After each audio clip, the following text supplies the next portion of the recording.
morning, everyone. It's 9 o'clock, April the 14th, 2025, and I'll call our regular Commissioners Court meeting to order. First time on the agenda is roll call by our County Clerk, Mary Jane Badial-Banoan. Mary Jane, good morning. Good morning, Judge, Commissioners. Good morning. Good morning. Judge Rathro, Present. Commissioner Moya, Present. Commissioner Morales, Present. Commissioner Solis, Present. Commissioner Garza. Present. We have a quorum, Judge. Thank you, Mary Jane. Next item is our invocation by Dr. Roger Miller, Commissioners Court Chaplain. Dr. Miller, good to see you this morning. Good morning. Dr. Miller, good morning. If we could bow our heads this morning, this is like church, isn't it? Yes.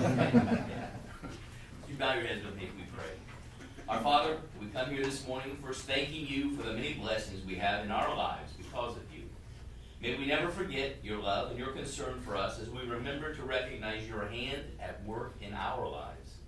So today, Father, we join together here to experience one of those blessings, the gift of governing. And this gift allows us to realize conditions in which we may thrive as a people and as a society. It allows us to raise our children, live in safety, and learn to help and encourage each other. So as you have ordained, we have leaders appointed over us today to work toward establishing and maintaining these conditions of safety, civility, and support. So we ask that you especially direct our leaders, our judge and commissioners, our elected and appointed leaders, so that they may discharge their duties for this community, which secures the best for everyone in this time. So help us today to trust in you and to experience the peace which you have promised to all who are prepared to receive it. And in Christ's name we pray this today. Amen. Amen. I pledge allegiance to the flag of the United States of America and to the republic for which it stands, one nation, under God, indivisible, with liberty and justice for all. We got a large group this morning. Welcome all. A lot of young people in the courtroom. Good to see. And Commissioners, we'll go ahead and I'm sure they have to get back to school, many of them. So we will. Doctor, good morning. Good to see you. So we'll go ahead and before we start county business, we'll go to reports and presentations. Item number 10 is to present certificates of recognition to Zapata High School students Albert Camacho, Kelsey Cooper, and Jesus J. Aguilar for accomplishments at the Texas High School Powerlifting Association State Meet. Are they here this morning? Yes. Yes. They're here in the back. Yes, will y'all step forward and congratulations. The last few weeks we've had so many talented individuals from Zapata High School representing our HAWK program, doing very well.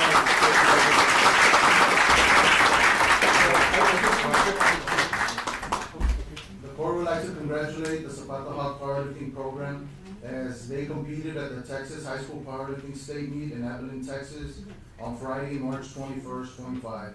In front of us, we have Albert Camacho, which took first place in the 114 weight class division and broke a 24-year deadlift record. Let's give him a round of applause.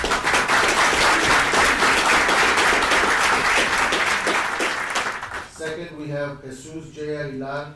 He took 15th place on the 181 weight class division.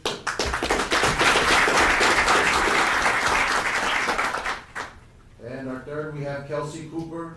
She took 9th place at the state meet as well.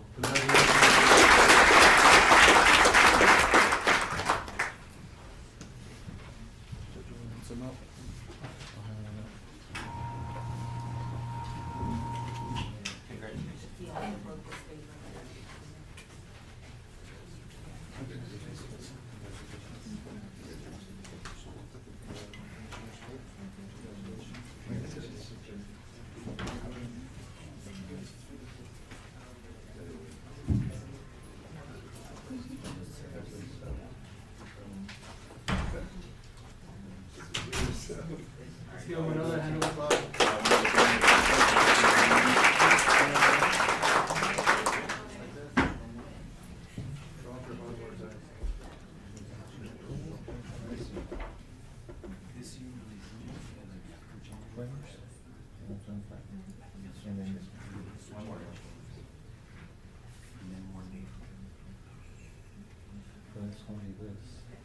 Thank you. They're not seniors yet, are you? No. You're gonna be good. We got 2 more years.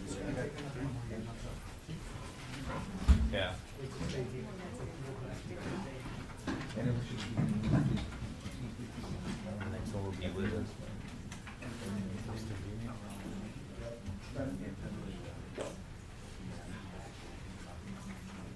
Congratulations to those three very talented individuals.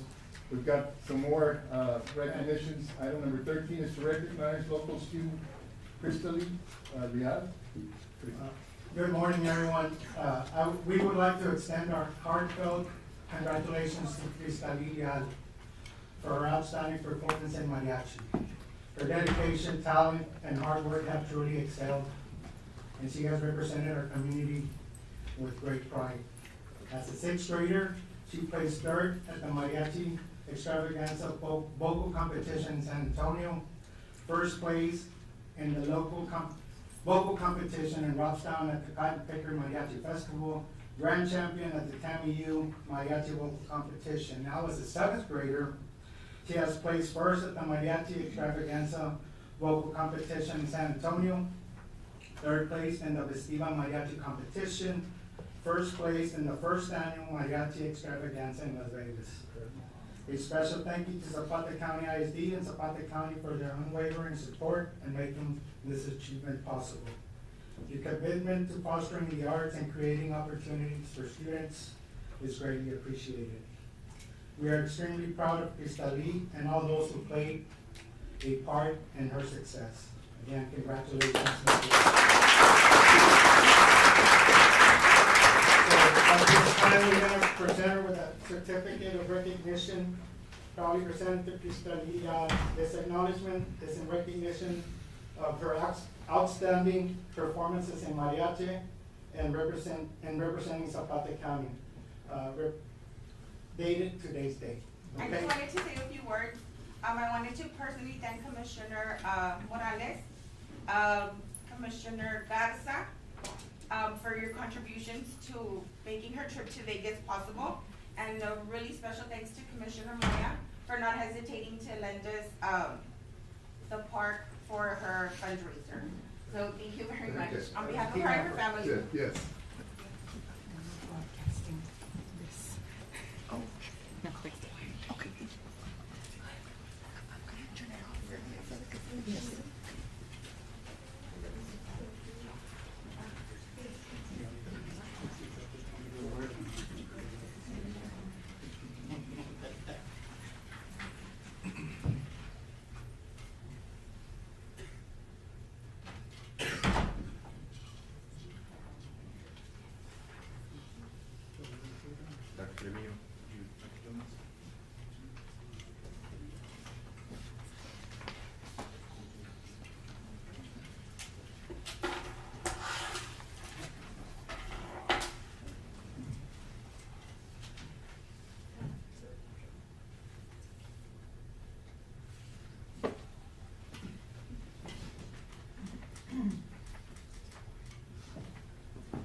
Great job, and good luck to all the middle school students that are gonna be testing this week. You're ready for the test, you're gonna do well. We'll move item number 12 is a presentation from the Sigma Delta Lambda sorority from TAMIU, Texas A&M International University for the establishment of community libraries in Zapata, Colonia. Is there somebody? Yes, she's Yes. here. Good morning, Victoria. Good morning. Morning. You can raise the mic and I'll be right there.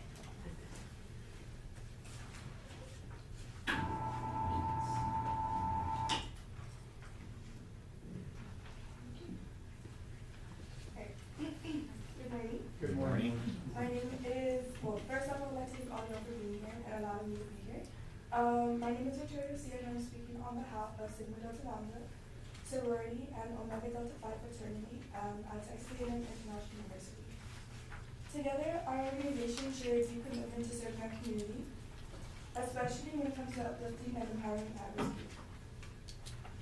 We recognize the unique challenges that at-risk youth face, whether it's limited access to educational resources, safe spaces, or role models they can to. And we believe that small acts of service can open big doors.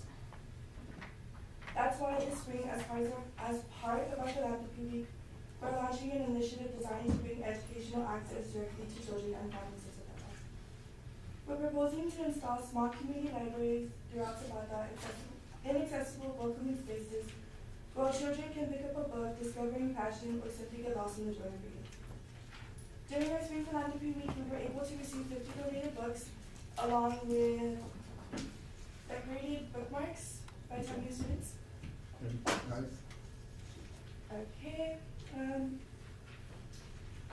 Alongside Omega Delta Phi fraternity, we were able to build our own community library, so I'm going to show you.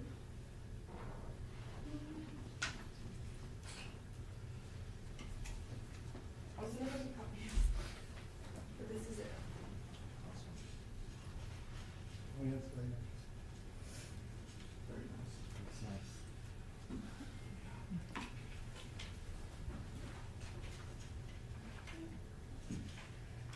But of course, this is about more than just books. It's about creating opportunities. It's about showing kids that they are seen, that they matter, and that their potential is limitless. These libraries are just one way we can begin to advocate for the future they deserve. We believe this initiative aligns with your mission to strengthen community resources and uplift our youth.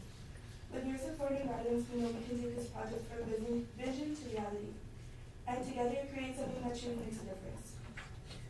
We're honored to meet with you, answer any questions, and discuss how we can move forward. Thank you again for your time and for your continued dedication to this community. Thank you, ma'am. Such a great, a great initiative. So how would you make that a reality in Zapata? Well, we already have one made. Okay. We made it out of scrap wood, Uh-huh. and then the polygrass. Right, Yeah. correct, yeah. All we would need help with is like setting it up or like putting it down, because then we have to put cement and stuff. I'm not a pro at that. I'm not sure how to do that. Yeah. Just get with us and we'll help you with that. Yeah, we'll look at, Can help. at several spots so we can, that the community can, you know, utilize those and we'll help you out. Amazing. All right? Thank you so Thank you, much. Can you Victoria. leave your information with us? Yes, Okay. I'll leave my name and my number, or my email. Okay, thank you so Thank you, much. Victoria.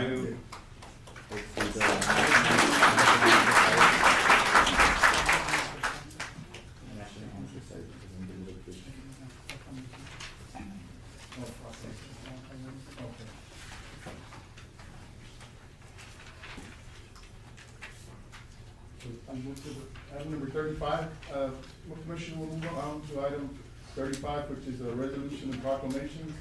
This is a proclamation proposed by SCAN on Sexual Assault Awareness Month. Ms. Mayra Arevalo is here this morning.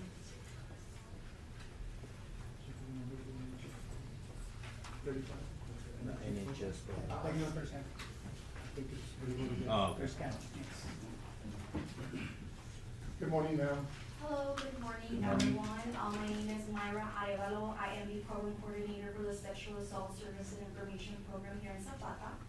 And yesterday we are here to go ahead and write the proclamation done today.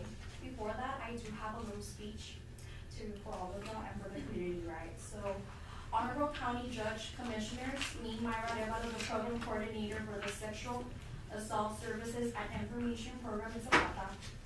Today we gather to mark a significant milestone in our commitment to raising awareness about sexual assault. The proclamation of April as Sexual Assault Awareness Month in Zapata County is a testament of our collective determination as a community to foster a safe and supportive environment for all individuals. I stand before you not only to acknowledge the struggles faced by survivors, but also to honor their courage and resilience.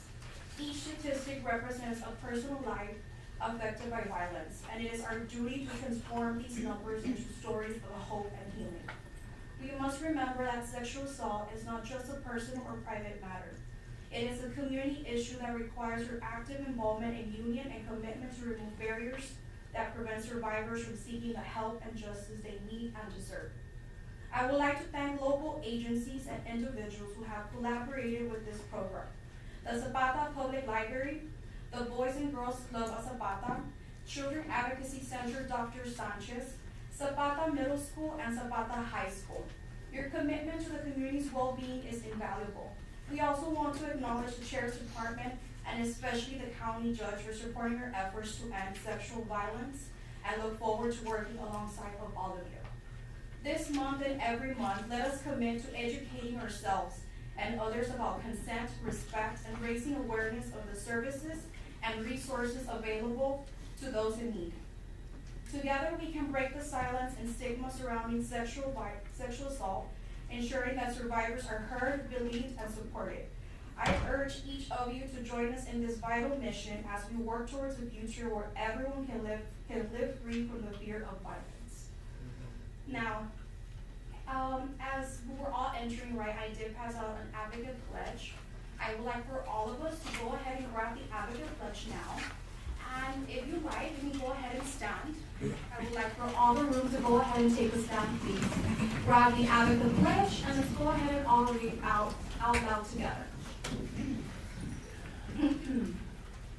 I pledge never. I pledge never to commit, condone, or remain silent about sexual abuse, sexual assault, or any form of sexual violence. I will treat those around me with dignity and respect and take a stand for fair treatment for all. I commit to believe and support those who experience sexual violence, not blame them for being targeted, and report sexual abuse to the proper authorities, so every survivor gets the help and support they need and deserve to create a safer community for all. Thank you. So now, as you can see, we also, when you go ahead and display here on the right side, it is called Not in My Jeans. I want to go ahead and just promote and advise the community that on April 30th, it is actually Denim Day. And I will be working a lot with the Boys and Girls Club here in Zapata. We're going to be doing a 3-day activity, the 28th and the 29th. We can, all the community is invited to go ahead and we'll be decorating jeans. And on the 30th, which is actually the April 30th is actually established as a Denim Day. You're going to go ahead and learn about the history and how that day was established. Right, so I do invite everyone to go ahead and join us. It's going to be an amazing event. Like I said, it's also an opportunity to go ahead and still promote this new program. We were initially we started last year, and so far so good. It's been an honor today to be in front of the judge and all the commissioners today. I thank you all for the support. And that is. Well, we thank you. Well, thank you for your tireless efforts. I see you everywhere. I'm sure, SCAN has many programs that help our community, and this is just one of them. And I'm glad to see that you're really moving forward with it. Thank you. Thank you so much. Thank you, Mr. Thank Mayor.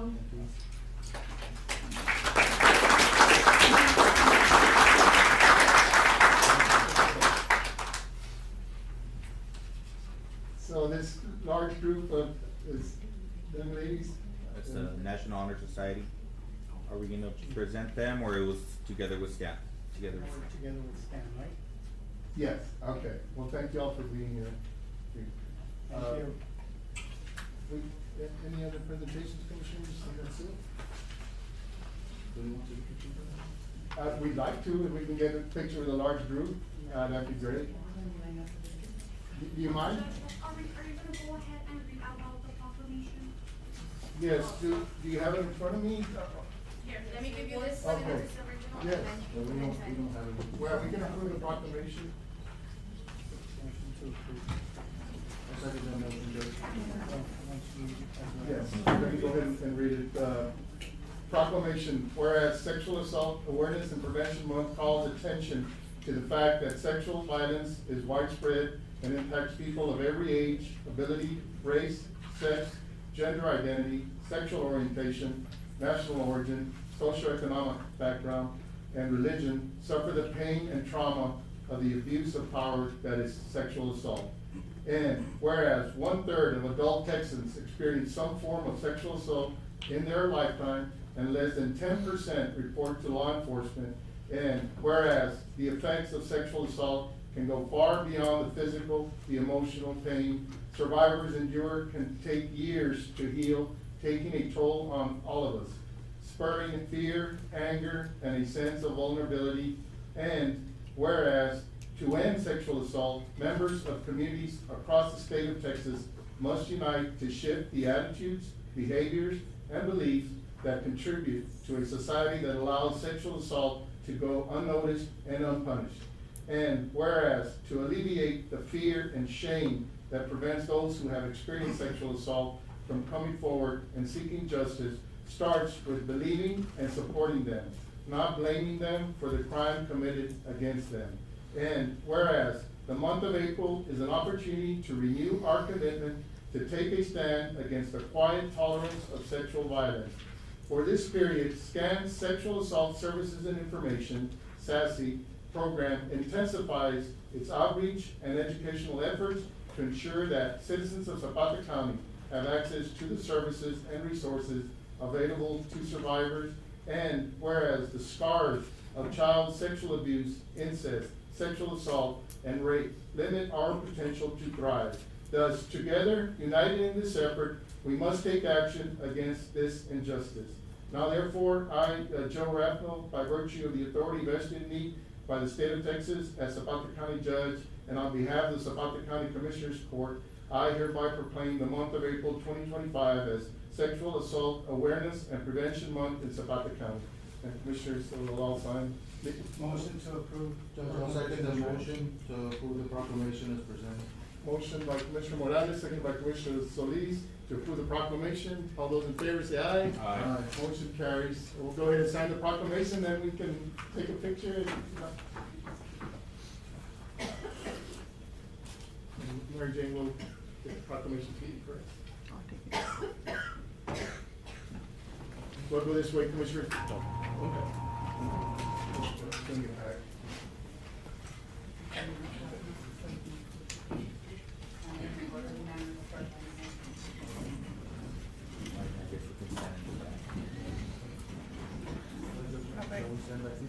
Yeah. Well, Yeah, we're gonna stand here in the back. Good morning. Thank you all for joining us this morning.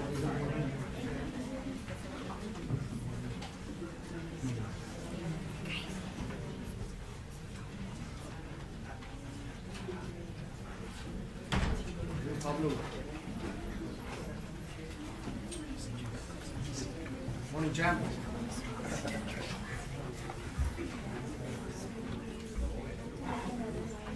We're gonna have to make 2 rows, guys. All the ones in the back. Try and find a window. Go to the front. All our guys in the back. Morning, Logan. Logan Paul. Hey,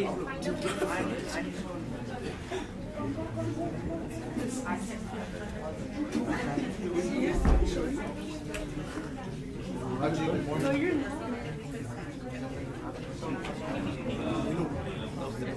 Morning. No me miro, ya me ganaron. ¿Necesitas un banquito?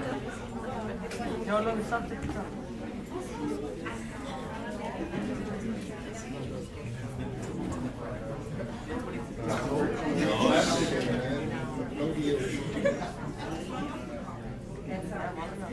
Aquí me pongo la window.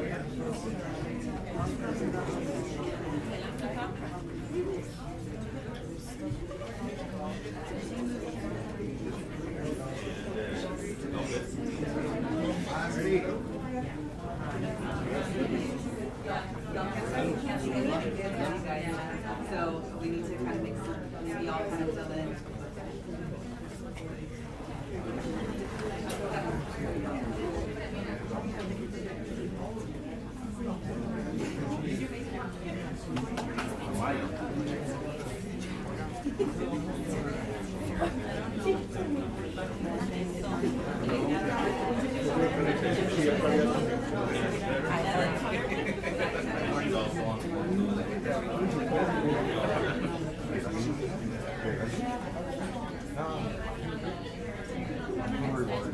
It doesn't matter.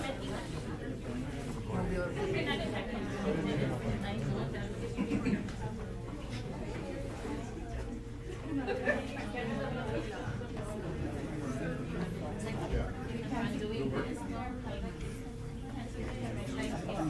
more natural for them. Yeah, the kids walk up and the adults. Yeah, you guys. But that way should be in front of it. All right. I'm just trying to make it. 2, 3.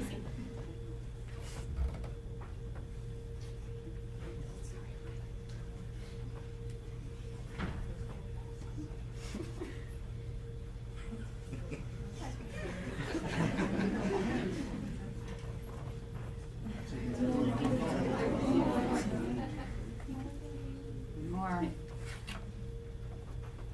All right.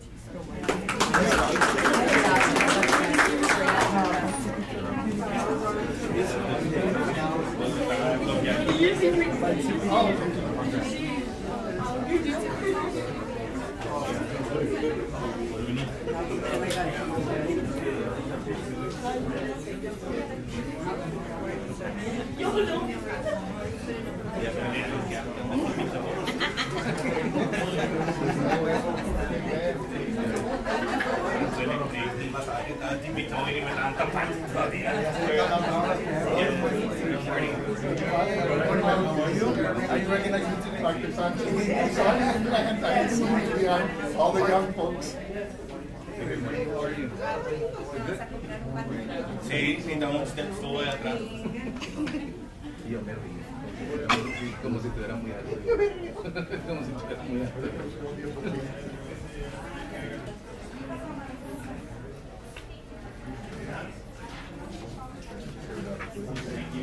Thank you very much. Thank you. Don't step too. Okay. Y me río como si estuviera muy alto. Está el chamaquito más alto que nosotros acá atrás.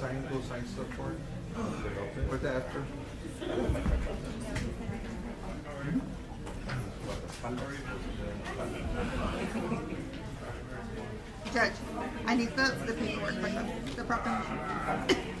Because then it'll get lost. I know. I don't want it to get lost. Thank you.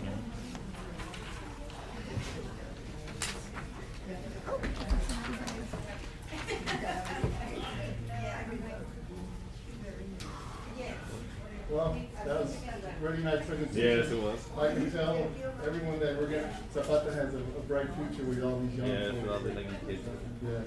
You know, some of those, powerlifting kids, they're still sophomores and juniors, so we'll be back. Oh, I said more records, breaking records. Yes.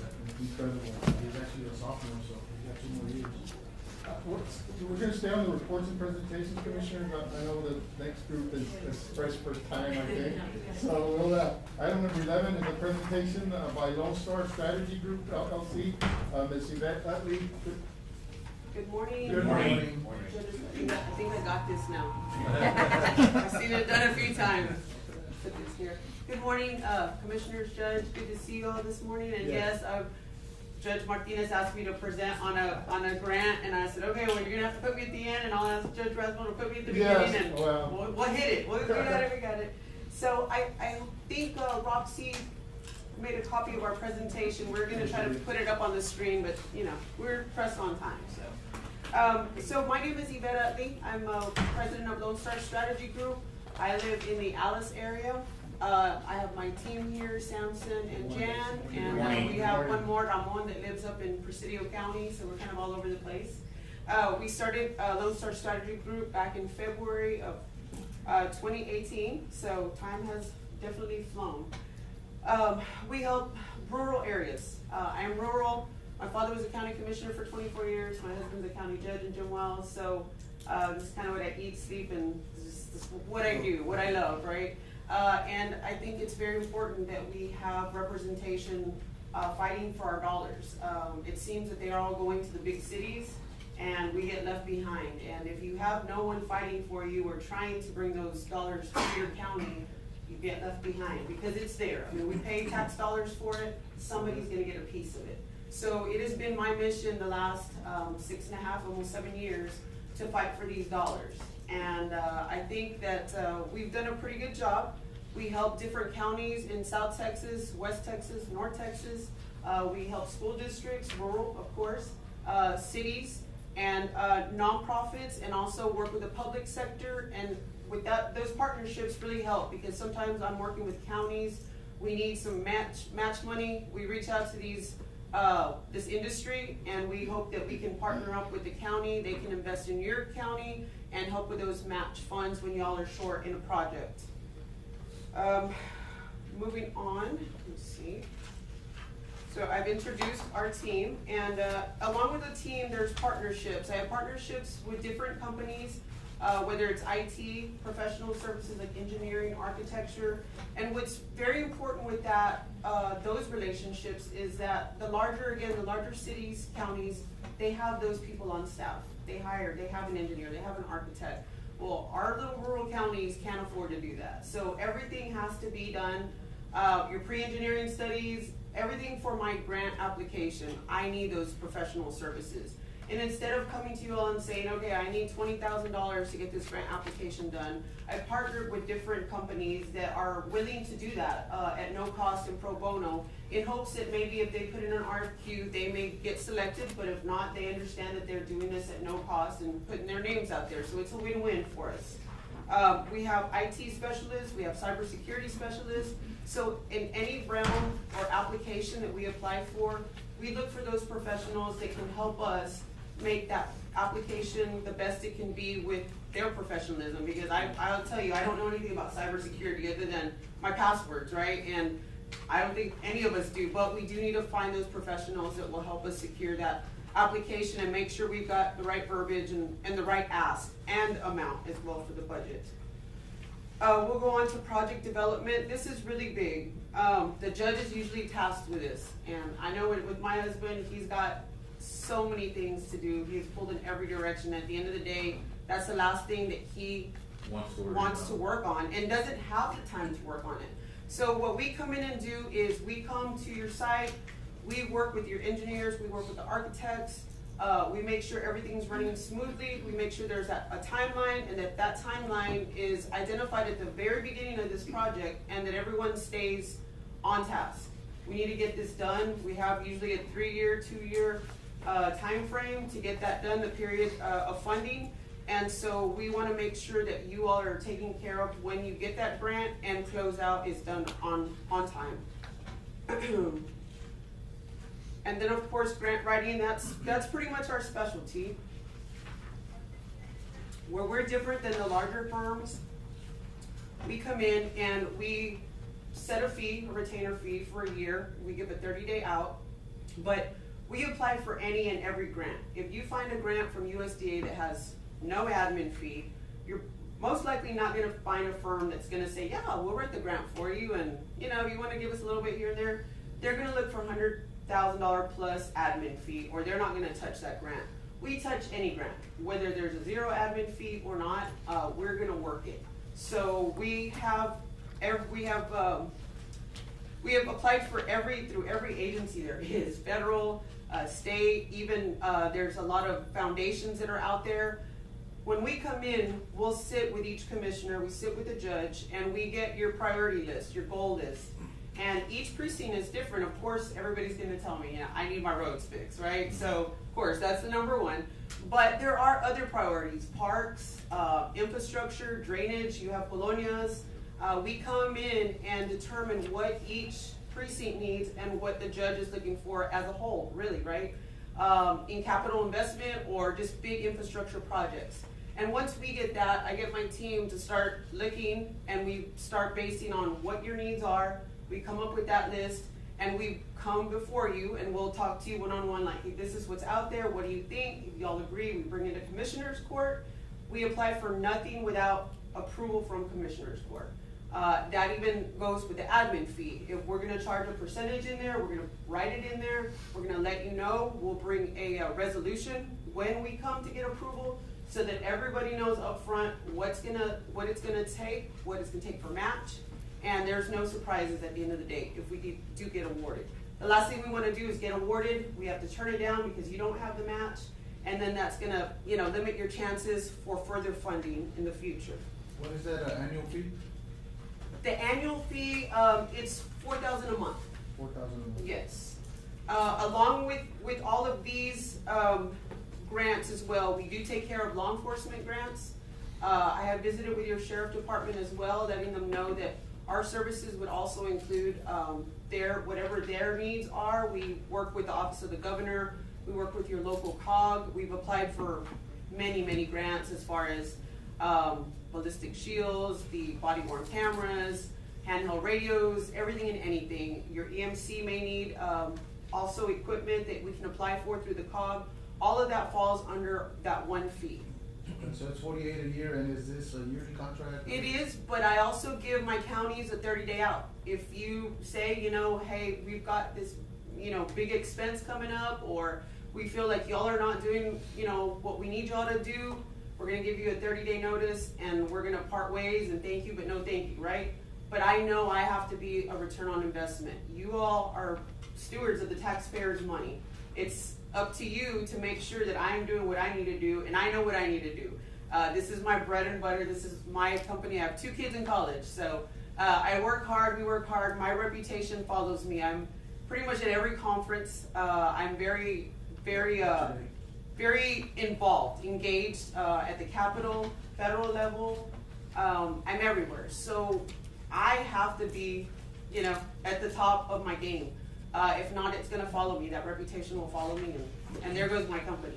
So moving on to the grantor perspective, and that's basically just your agency, what they expect of you, and we keep those bullet points at the top of our list because we need to make sure that we are good stewards of the funding that you all receive from the grants. We minimize the risks for the county, we eliminate misuse, we maximize the tax dollars, and we ensure progress, and that goes with being, you know, the project manager as well as the administrator in the same realm, right? Hand in hand. That way there's no one pointing fingers. Oh, well, the project manager said this. Well, the grant administrator said, no, we just do it all together, all in one. And then it all comes down on us at the end of the day. So the judge can rest assured that that's going to be taken care of. The grantee perspective, of course, that's you. We want to improve our chances for future funding, so we want to be fiscally, you know, responsible, get reports done on time, close out on time, make sure that that project gets taken care of in the time period it's allotted, right? Focus on the objectives of the grant. If we write a scope and a narrative, we're going to stick to it. We're not going to say, hey, we asked for money for this, but maybe we should kind of steer it this way. We're never going to do that. I mean, that's the first way people get in trouble and have to pay money back, right? So we make sure that's taken care of. Efficiency is, again, time, staying on track. Discipline, I say discipline because it's both our responsibility and the county's responsibility, working with the auditor, working with the treasurer, that we all stay disciplined and get what we need done, get the reports done.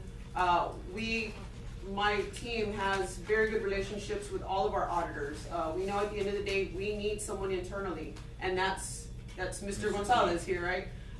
We try to make his job easier, but we still need internal numbers. So we all need to stay disciplined and keep on, you know, tracking with that. Next slide, federal and state governmental affairs. So if you notice the pictures, I've got your legislators there. Those were all taken in February of this year. I try to work very closely with our legislators because at the end of the day, we need them. And they have access to funds and access to the letters that we're gonna need at the end of our grant application. So that is also something that we do. We make sure we reach out to all of your legislators and we get those letters of support and submit that with the application. If we need to go before an agency or we need to stay on the chief of staff with your legislator, we let them know, hey, we submitted, you know, a GLO application for Zapata County for this project. Can you please get with your people that are at the GLO and kind of check the status for us? So we keep monitoring it that way, and it works a lot smoother. And knowing that we have an advocate in Austin or an advocate in Washington, D.C. to help us along with those, that really goes a long way. The next one is economic development. I know we kind of spoke the last time we were here, commissioners, on trying to bring in some other type of, I don't know, tax dollars, some type of getting creative with what we could do out here. I know y'all have, y'all live here, you know your county better than I do, but just trying to capitalize it if something is happening at the federal level or the state level that opens up, trying to be out there, putting ourselves out there to secure maybe another industry or some opportunity that just kind of comes along. You just never know, right? But you got to keep your eyes open and you got to keep talking and saying, this is who I represent. If you've ever thought of relocating and this is what Zapata County can offer you, I love that. I love working in that realm. It just, it makes it even more fun, right? When you do land something like that. The next one is infrastructure and growth. That again is, bringing in whatever resources, whether it's water, whether it's broadband, anything the industry is looking for that you might be lacking, that you say, I wish we could bring that company, but we don't have dollars for this, or this is not in place yet. They're not going to come here. So it's getting ahead of the ball and trying to figure out what those needs are. And again, going to your state and federal legislators to see how we can bring that funding for that infrastructure to prepare for new industry. And that's pretty much it. If there's any questions, I know it's a presentation, but I feel I just have a couple of questions. Yes, sir. So, by hiring you, does that bypass doing RFPs for all other administrators? That's a good question. So, once again, I'm just here just to give a presentation on my company. I know that there are several out there. The county would have to go out for an RFP. Yes, I understand that, but for future projects, let's say we do hire you, project in 3 months. Yes. Do we send out RFPs, or are we tied That is into? already covered, yes. Once the commissioners approve to go out for RFPs, it would cover administration and project manager services, So all in one. Your company would be the one for all Yes, sir. projects? Okay, Yes. So we would not be going out for RFPs? Correct, Okay. yes. And then my other question is, what other counties are you doing right now in South Texas, other than Jim Wells? We're with McMullen County, Frio County, Presidio County, Titus County, and that's about it right now. Okay. Yeah. Just for reference, I can call the auditors there. Yes, go ahead. No, go ahead. We love our auditors. And then the other one is, I guess LaSalle is also interested in us working with them. So that might be the next one down there. But I try to kind of keep it here. Right. And that's why I had to hire someone in Presidio County, because I can't get there as often as I would like. I mean, we try to get there every month to our counties. 6 weeks is the longest, but we want to show our presence and have a relationship with you. That way, you can pick up the phone and feel comfortable to call and say, hey, I need this, or we have that open relationship. I only had 2 questions originally, but I have one more. Go ahead. So, the $4,000, does that encompass monies that are set aside by the grant for admin? Y'all would get that also, or does that cover the $4,000? Yes, if something has an admin fee that's allowed, I mean, you're talking about, I think people now are asking like 10% or something. We come into Commissioner's Court, and that's where I talked about the resolution and coming for approval. So when we do come for approval, and if there is an admin fee, we will bring that forth to the court, like the percentage we're asking, and the court, it's at the court's discretion to say, hey, we feel like that's maybe too much, or we feel like that's comfortable, or can you bring it here? And I'm good with that. Okay. So yes. Yes. Okay, yes. thank you. No, I'm glad you asked all those questions. I'm sure. I it was have on a their question mind. for you. You actually hit it on the nail. My precinct, what I'm lacking is streets, right? I have a bunch of areas, especially Siesta Shore subdivision. The streets are deteriorated pretty badly. Okay. What grants have you been able to obtain for these other counties? So what we work on, because there's not like street grants, right? We work on the infrastructure, on the drainage, and usually you're gonna have the potholes and the deterioration due to water erosion. So we come in and go through like a TDA Colonia grant, or even a grant that's just for infrastructure through USDA, which I don't know what's gonna future of USDA at this point, but at the state level, there are infrastructure grants that we go for, and with the drainage, they have to tear everything out to put in, whatever they need to, then we can resurface that road. I did see, Rio Bravo, they were able to fix about 3 streets there through USDA, so that's something I'd be interested in.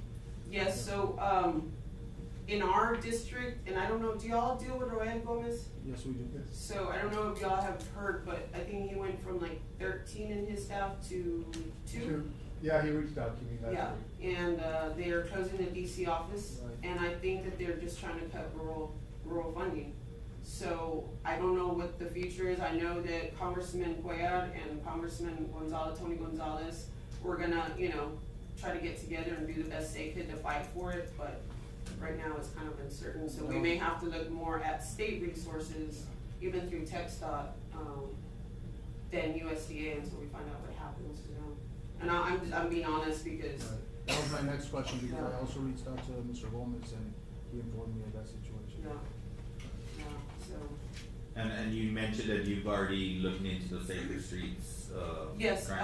I emailed your engineer that had done pre-engineering studies. I have not heard back from him. I will reach out to him To again. Mr. Gonzalez? Yes, because I told him we wanted to get ahead of the ball and Correct. get that application tapered to what he's already done in his studies. So Correct. yes, we're already on top of that. Yes.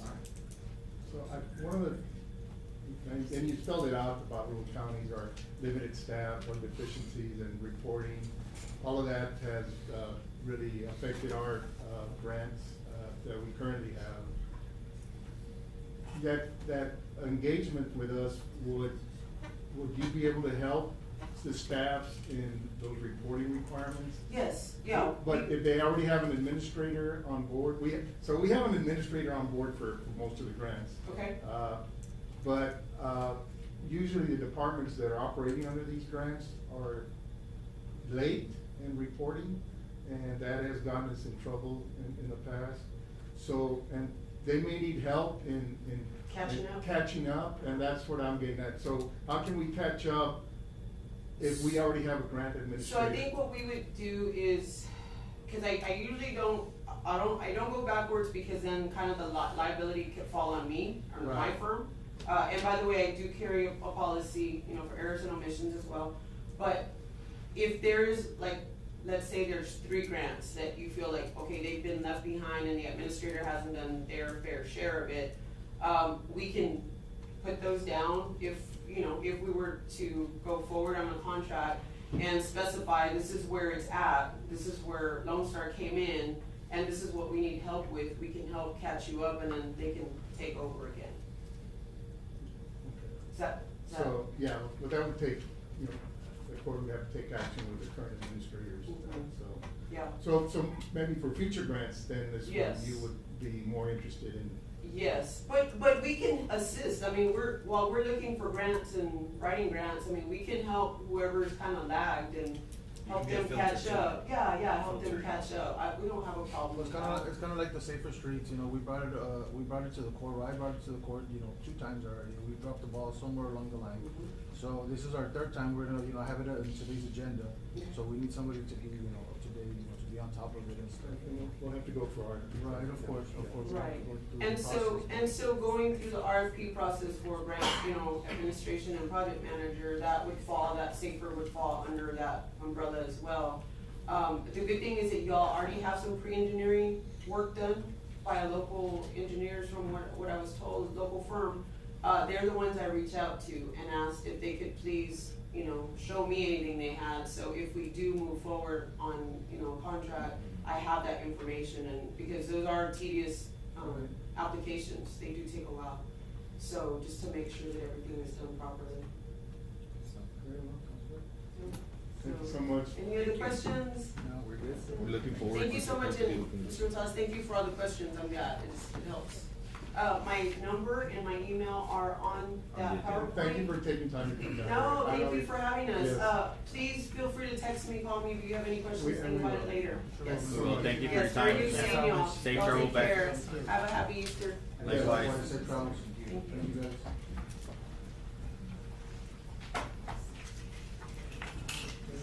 Andrew had to present something that they can present. All right, we'll go back, Commissioners, to item number 4, communications.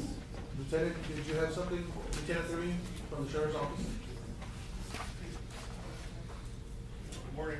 Good morning. Yeah, we just wanted to say thank you to Divine Health Services. They donated a desk for the Zapata Okay. County Regional Jail. So, real Well, good desk. good, thanks to them, yes. Yes. So, That's, We all furnished all up now? I think we're okay now. Good job. We're all set up. We should be Thank good. you, Andrew. Thank you. Shout out to Divine, thank you so much. Leader Gutierrez family? That be the Gutierrez family, the Divine Lieutenant? Sorry? That be the Gutierrez family? Yes. Well, shout out to them, thank you so much. Yes, and, Thank you so much, yes, that's very generous. I know we had a lot of activities this last couple of weekends. Oh, sure did. Oh, we have. Yes, Judge, come on, Judge Rooney, good morning, I Judge. just not being up there, so I just. Yes, Judge Bernie for the record, and good morning, Judge, Commissioners, Good morning. and everybody. Good morning. I know that you guys were just about to talk about it, but I just wanted to thank, Sheriff Montes, is he here? No? Sheriff Montes, and, because actually, I think it was such a great event that we had this weekend here in Zapata as well as in San Ignacio, because I think he was been one of the only elected officials to bring the whole community together with all the elected officials. And I feel that that was something, because Mary Jane, all the elected officials contributed to this, event. So I think it was just such a good thing, knowing that Zapata's actually already coming to It was, together, Judge, I completely united. agree, yes. So I just want to thank, Sheriff Montes and all the elected officials for contributing to this event. It was such a beautiful event. Yeah. On that same note, also the staff, the sheriff's office staff, for putting everything together, it was awesome. And, like Ms. Bruni said, all of us coming together to have a community event, it's awesome. I think that's been our vision all along, and like Judge said, you know, finally we got somebody that put it together, and it was definitely an awesome event. That Saturday was full of activities, we got there a little late, but you know, we saw those kids, the smile on their faces, all the elected officials working together, so it was That definitely. Mr. Akon was something else to look at, but it's just, And all those. it was a scramble to get those. Also, all those individuals that donated for all the Participated, prizes, we had prizes galore out there. I think that most of the kids left with a prize that was awesome. You could see their smile on their faces, they were all happy. Yes, there was a lot of sponsors, so thanks to all the sponsors. And I think the week before, we had a really nice event there at the. Yeah. Park, the Border Fest. The Border Fest Car show was very very successful. Yes. I think they ended up collecting like a total of $14,000. 14,000, so shout out to Mr. Zapata. Mr. Zapata for He's been organizing doing it. Tremendous Very job, you know, impressive. for the community, so. And a big thank you to my crew, they worked Yes. day in, day out to get that Bless part you. up and going. So Bless you. if it wasn't for them, they did a great job. Yes. Perfect, very nice, yes. Any other communication, commissioners? We'll move on to item number 5, public comment. Actually, I had a presentation from the library as well. You're on the agenda. Really? Yes. It says Okay, if so. we wanted to go over all the Well, we presentations, can, so. we can call you up. Item 14 and 15 is, a presentation on the library report, and then to present the J. Frank Dobie Library Trust awarded to Olga V. Figueroa, Zapata County Public Library. Good morning, and yes, Morning. I was getting back to you. Yeah. I'm Guadalupe from the library Yes. clerk, so I'm real excited. Last week was library week, so this is pretty Yes. permanent right now. And y'all have done such a good job there at the library, Oh, yes. and especially you applying for and receiving, these grants, Yes. to help our library, so good job. Thank you so much. So we received the J. Frank Dobie grant, and I went to the TLA conference in Dallas on April 2nd to receive it. So it was a really nice luncheon, and we received $7,804.83 to add to our collection, and we're planning to add a lot more Spanish language and bilingual books for children and adults, because that was our disability application. And Right. well, it's actually a very competitive grant, and we were only one of 7 libraries in the whole state to get it. Incredible. So, Nice. and Miss Gretchen McCord actually said they had gotten more applications than she had ever seen in previous years, so they were very impressed, especially one of the committee members, his name was Antonio Martinez. He was really impressed by how I talked about Zapata County, and, so he really pushed for us to be selected, so I'm really happy that Well, he good was for one you. of our fans right here. That's on you. I mean, Yes. we owe it this money to what your, you and Ms. Becky, of course, and the whole staff, but congratulations to you to represent Zapata and get these funds coming to our library. Incredible. Yes, thank you, and I especially want to thank the Friends of the Library, like Ms. Bigler, they allowed us to, allowed me to go and to the conference, and it was Dallas, such a big city, you know. But, it was really great, and I also want to talk about some things that we have at the library, because we actually now have the text-to-share databases, and you don't even need the library card to access them. You just need the password and to select our library. And there's things like Learning Express and people who don't really know how to write resumes. They actually populate the resume for you. You just put your skills and everything. So that's really helpful for job seekers. But there's also practice tests for LSAT, MCAT, even GED. And people who only speak Spanish, there's lots of things online, like entire books in Spanish. And we also have now, we're part of the E-Read Texas program. And it's offered to small libraries across the state. And we have over 20,000 popular ebooks and audiobooks online through the Boundless app also. For that you need a library card, but it's pretty easy to get. And usually, I think people always come in and say, I think I have one from years ago, but it's expired, but we still have you there. So we can still set you up with a library card. Is this free, or do they have to pay? The library card? Yeah. Oh yes, it's all free. You just need a mailing address within Zapata County and a utility bill, like electric, water bill that matches the address on that ID. So it's pretty easy, and there's all kinds of things you can get at the library, just not books, but also these online resources. And we also have the TextShare card program. So you can get a library card from Laredo Public Library. You can even borrow books from TAMI or LC without being a student. You just need a library card from us and also to agree to the policies of their institutions. And so it pays to be a library. Yeah, it really does. You can even get a card from an Austin library if they also participate in TextShare program. So it's all integrated now. Yes, yeah. We just have a lot of I'm things. glad you're getting that out to the public. So it's very important to have a library card. I know we've spoken about your another initiative trying to get ESL classes into libraries. Yes, that's actually one thing we really wanted to get. I'm looking at developing a proposal to convert the meeting room that's in the front of the library to a computer lab, because we just have that really big space that we need. We want people to be able to do distance learning, not just digital literacy classes, because that's actually something very requested at the library. People ask, hey, do you have computer classes and things? Because you'd be surprised, a lot of people just don't even know how to use their phones even. So we really want to bring that to the community because it's very important, especially now. And so actually we've been distributing surveys to the community, and it actually comes with an entry and a $25 gift card, prize if you fill in the survey, because I want to know the needs of the community, what they want, because any suggestion that comes our way, it's welcome, because it's the libraries for the community what they want. So we also, I want to thank I also want to say the meeting room in the back was renovated by Ramiro Sanchez contract. It's awesome. It's so much more. It's so much brighter, more inviting. It's on the agenda, but yes, but I'm really thankful for that, and also anyone can reserve the meeting room, even on the weekends. So if you want to have a gathering, a club, or anything, just call us and we'll schedule you. It's a very nice space, and I think we're going to get some video upgrades to it also. Yes, I think so. Yeah. So it's just there's lots of different improvements, lots of different things we want to bring to the library, because I just think it should be a lot bigger for the residents too, because there's a lot of services that are requested, around town. There's a lot of energy at the library. Yes. So. And also want to thank everyone, all the organizations, the Doctors Who's Health Fair we had a few weeks ago. That was really successful for us too. Everybody who donated a prize, and that was really nice too.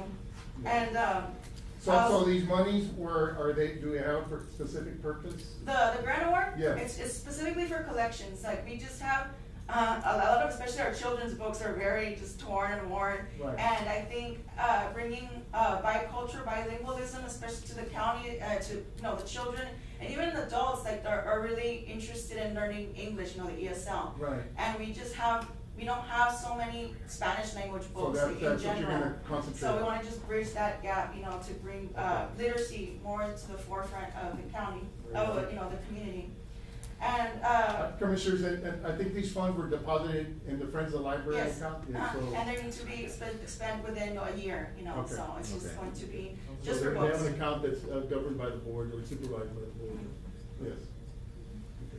So I think lastly, I just want to say, I think people have been asking a lot around town about the summer reading program. So the applications are going to be available starting May 1st at the library, and they have to be filled out in person by the parents. And it's going to be capped at 25, so it's just a first come, first served thing. So just come to the library starting May 1st. And the theme this year is Color Our World, so we'll have a lot of painting activities and literacy related to that. Nice. So we're very excited for that.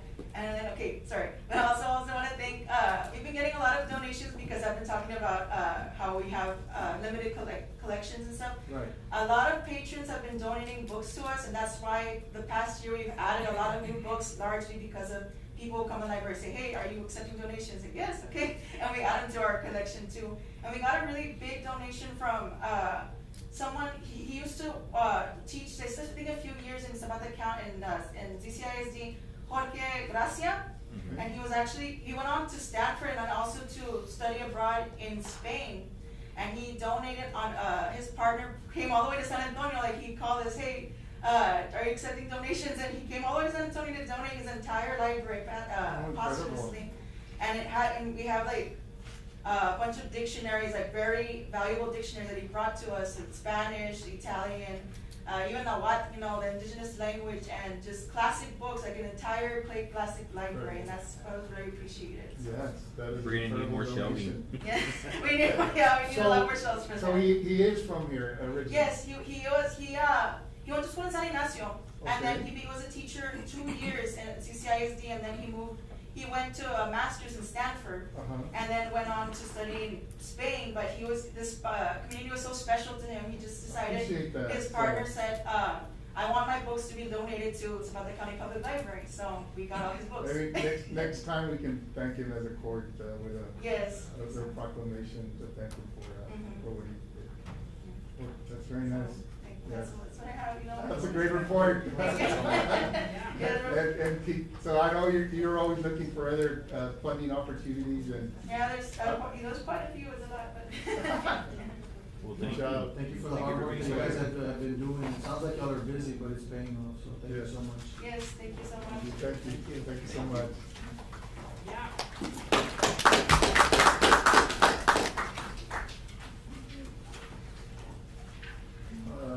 Invoices, Judge. Where we at? 6. Approval of invoices, commissioners, in your packets. We had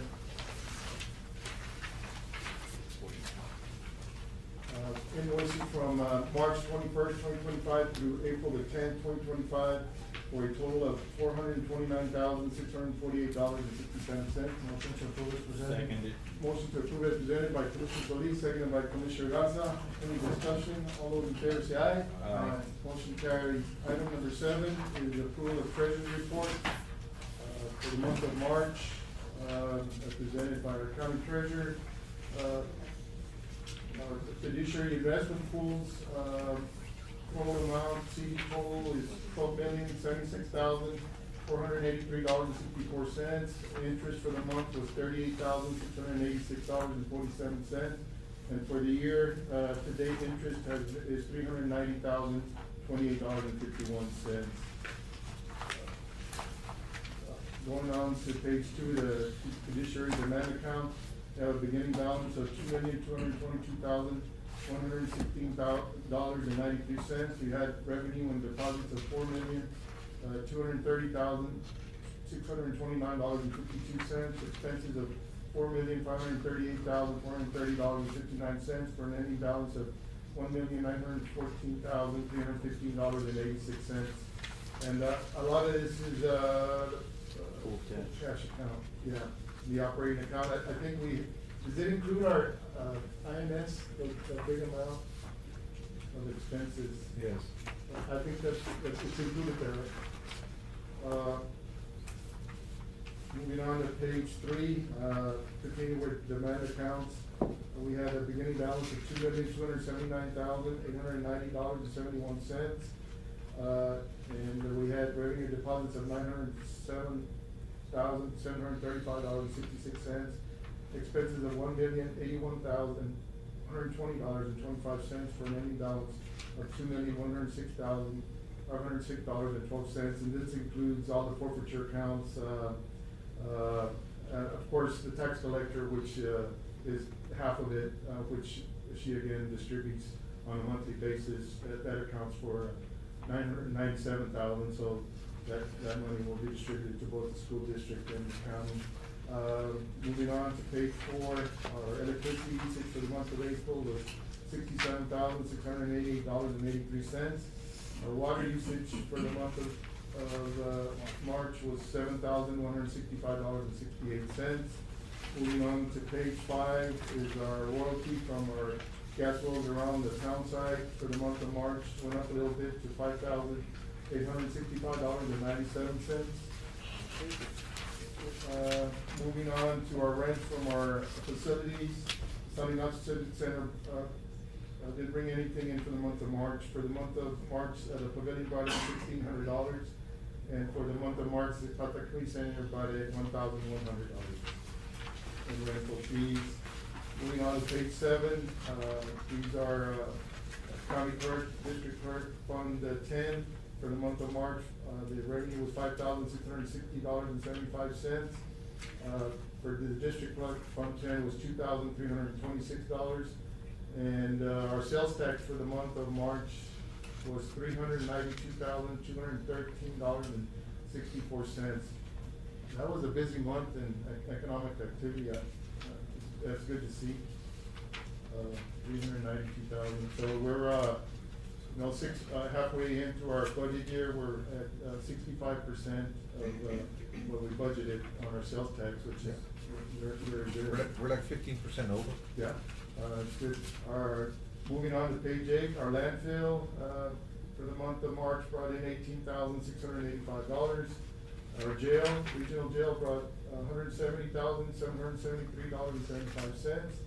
Jail telephone, $6,734.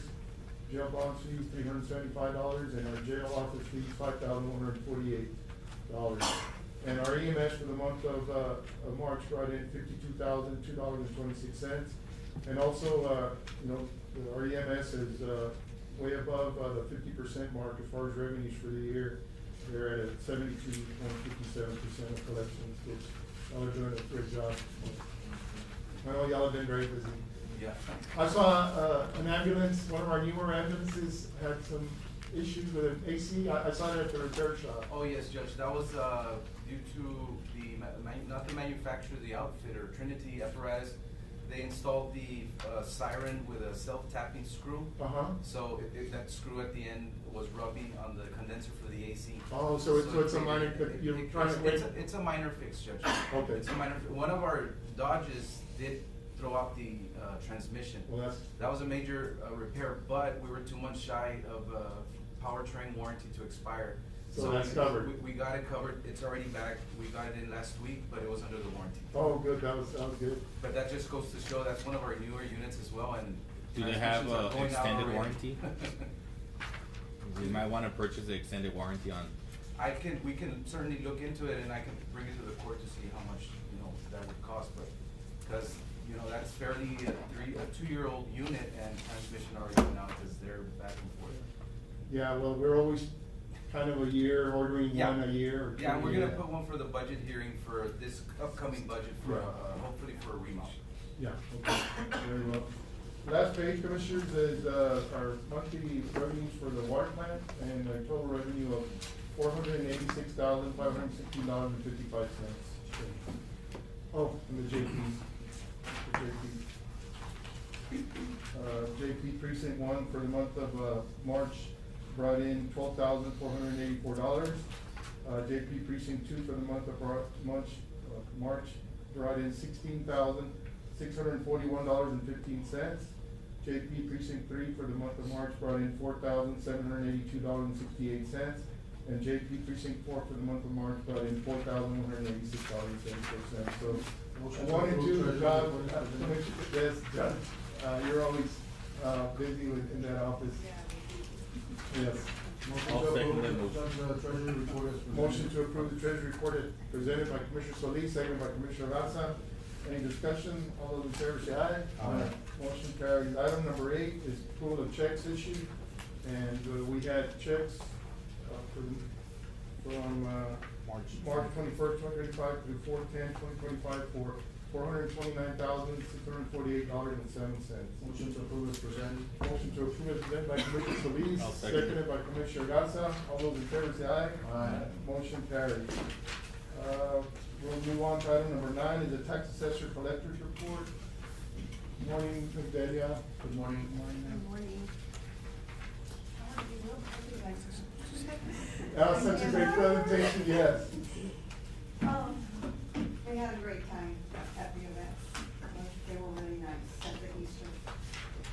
I need somebody, instead of giving them a report, I think I gave them my, agenda. Did I give them? Yes, sir. Why don't I have an agenda?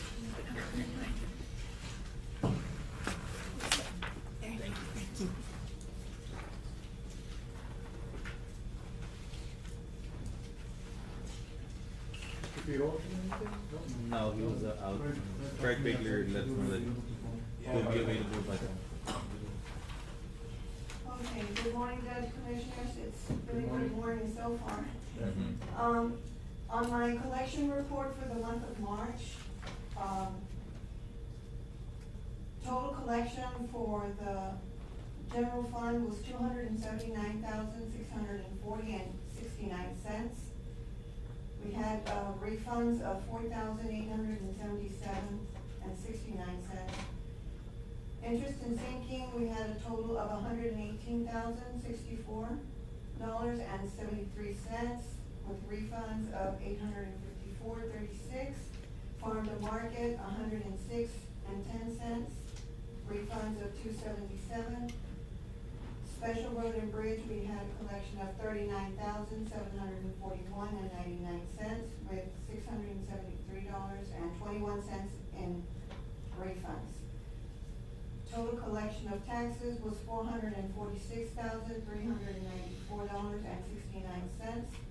Other fees and collections, we had alcoholic beverage permits, $470, tax certificate, $16, hotel motel tax, $6,881.99, copies and faxes, $74, interest earnings, $52.58, for a total collection of $453,889.26. For the hotel motel tax, we are at, from October till now, till March 31st, is $40,830.41. A little bit below A our little bit budgeted below, amount. though. Yeah, with 6 months to go, yeah. Yes. Okay, and our, collection rate is 83.26 compared to last year, 83.55, so we're pretty much there. I mean, everybody's trying to get, the attorneys I know are out going to their homes, calling, and people that are pretty behind on their taxes. I also wanted to mention that I did put in a report for the refunds. There were some substantial amounts, and, you know, we have to go ahead and put these in here and just to let y'all know, and if there's something that goes above a certain amount for a particular, entity, it has to be approved by Commissioner's Court to get that paid off.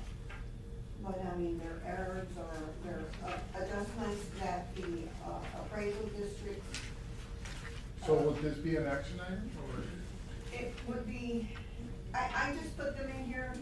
So far, yeah. they're okay. I think I have one coming up for this, next meeting. So what, if we need to take action on them, then we can include them in Right. our. Or we'll put them in the proper, Right. action item. That's it. I noticed, and I think I had that discussion with you last week on some of the properties that are foreclosed on and are not, that don't sell. Right.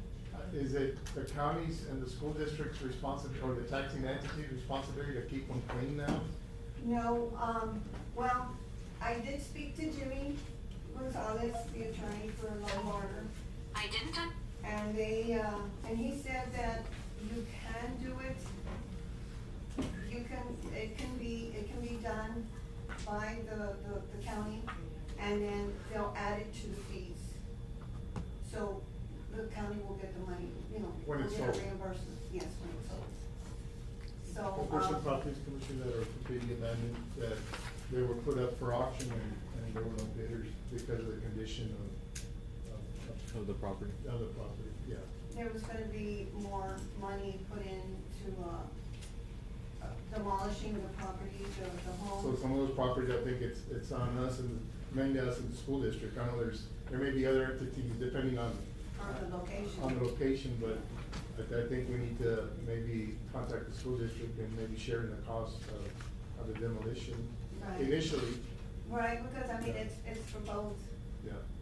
the school and the county. And then try to clean up some of those properties that are really abandoned. And I think that, and this is only my opinion, but I think that what we need to do is when they do have these resales, not have people take advantage of, oh, it's a resale, you can get whatever you want. And I think that's where that money will come in, Right. because you're adding it to You're the adding the fees. judgments. But the initial cost, I guess, will be borne by the taxing district. Yes. So do you start at zero at the bidding process, or how does it start? Is there a cap?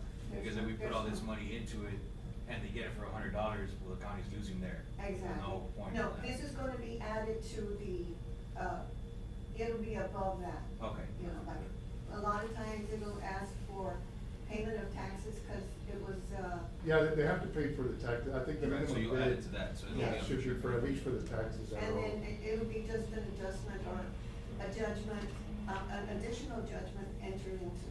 Yeah, the minimum bid, it includes the taxes. And it'll include the taxes. That are owed, that's where the starting point is. Yes. Yeah. Okay. Thank Thank you. you. Thank you. Did we get through all the presentations? I believe so. We'll go to the action items. We'll deliberate and consider action on item number 16 to approve estimate of $5,000 from R&R Pool plaster repairs for the repairs of Zapata County Pool. Commissioner Moya? So that one, they're gonna charge us $5,000 to get the pool up and running. I know that we did get a quote to replaster the whole pool, and it's at 70-some thousand. So I think, I wanna open the pool, I don't know how you all feel. Otherwise, it's gonna cost us $5,000 to get it up and going. That includes the painting, the fixing of the cracks, the fixing of the skimmer, and it'll be up and going hopefully by a few weeks. Summer's fast. And then, of course, my budget, when I came in, they had taken out some money that was owed to an electric company for some repairs, so of course I did lose money from there. So take into consideration that I do also have to get chemicals, and they're very expensive, the chemicals, you know. So I don't wanna drain my account and be with nothing, and then have to come back again, wait to get the chemicals, and then that, postpones the movement of. Do you have the opening. 5,000? I have it in my account, yes. Motion to approve, Judge, $5,000 for pool replacement. But I think you want to take it out of But non-department. I wanna take out of the non-department, so Because- we have for the chemicals. Okay, I mean, we gotta get it. We're gonna drain it either way. It's So either, we have, you know, 5,000 yeah. in non-department, okay. I'll second that. Motion by Commissioner Solis to approve $5,000 from non-department for repairs.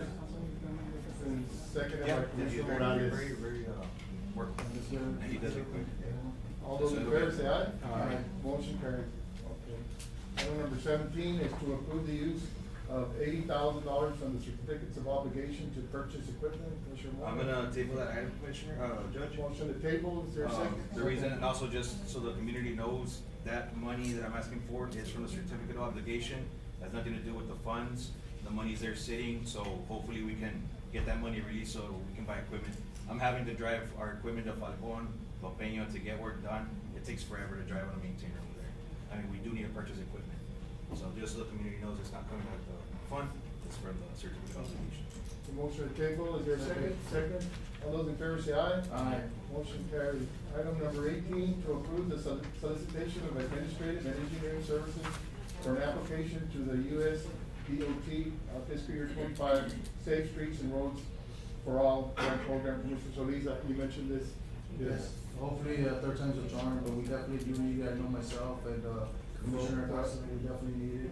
We'll get those going, those RFPs. We just caught it on time, we just opened up probably about 2 weeks ago. Okay. So I know the deadline is June, sometime in June, so we have a couple of months, but. June 14th, I June believe. 14th. That is correct. Motion to approve by Commissioner Solis, second by Second. Commissioner Garza. And again, Judge, for the record, this is, for deteriorated streets. In my area, you know, I have sister shores that are, deteriorated pretty severely. I know Commissioner Garza has 17. As well, yeah. He has. 17 I think we've got the engineering study on it already. Yeah, Mr. Memo Gonzalez Yeah, has all the. we have identified, you know, our streets, you know, for me, I know I need, I'm looking at, North Siesta Lane, Davis Lane, Monterrey Lane from the beginning all the way to Davis Lane. Yeah. And a section of, Falcon Lane. So there are sections, but we definitely gotta take care of them. All those in favor say aye. Aye. Motion carries. Item number 19 is to allow public power pool to solicit competitive pricing for electricity generated by renewable sources from retail electric providers and approved resolution. So does that mean we're going renewable? No, I don't know. On that one, I don't know. Mr. Romero, send me the.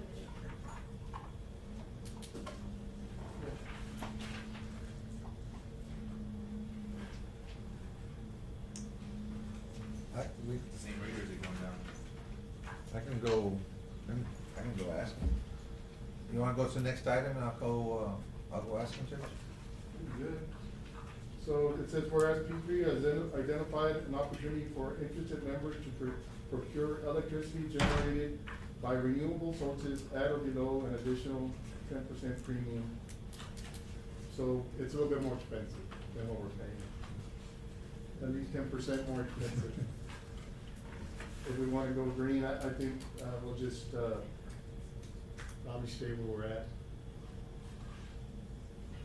But basically, that would be the resolution, we'd be, approving us, to pay a little bit more so we can have a green energy. I'll make a motion to table the item until we get further information. Motion to table by Commissioner Moya, second by Commissioner Morales, all those in favor say aye. Aye. Motion tabled. Item number 20 is to approve overtime for patrol officers to work TxDOT STEP Selective Traffic Enforcement Program Grant 2026, Zapata County, that's Sheriff's Office, and the grant 2026, Zapata County Sheriff's Office, CMV 00040. Morning, Andrew. Yes, Good morning. The sheriff had mentioned this to me, that this grant may be available. Yes, so right now we're, in the final stages, we're about 95% done with the application. I was speaking with somebody from, he's a TxDOT law enforcement liaison. Right. We went through the number of hours, the budget for each one. There's gonna be two different ones that we wanna apply to. One's a comprehensive, and the other one is CMV, commercial motor vehicle. They're each 12,000. The only thing that we're gonna have to pay is the fringe benefits, which is gonna be $1,441.89. Yeah, that'd be great.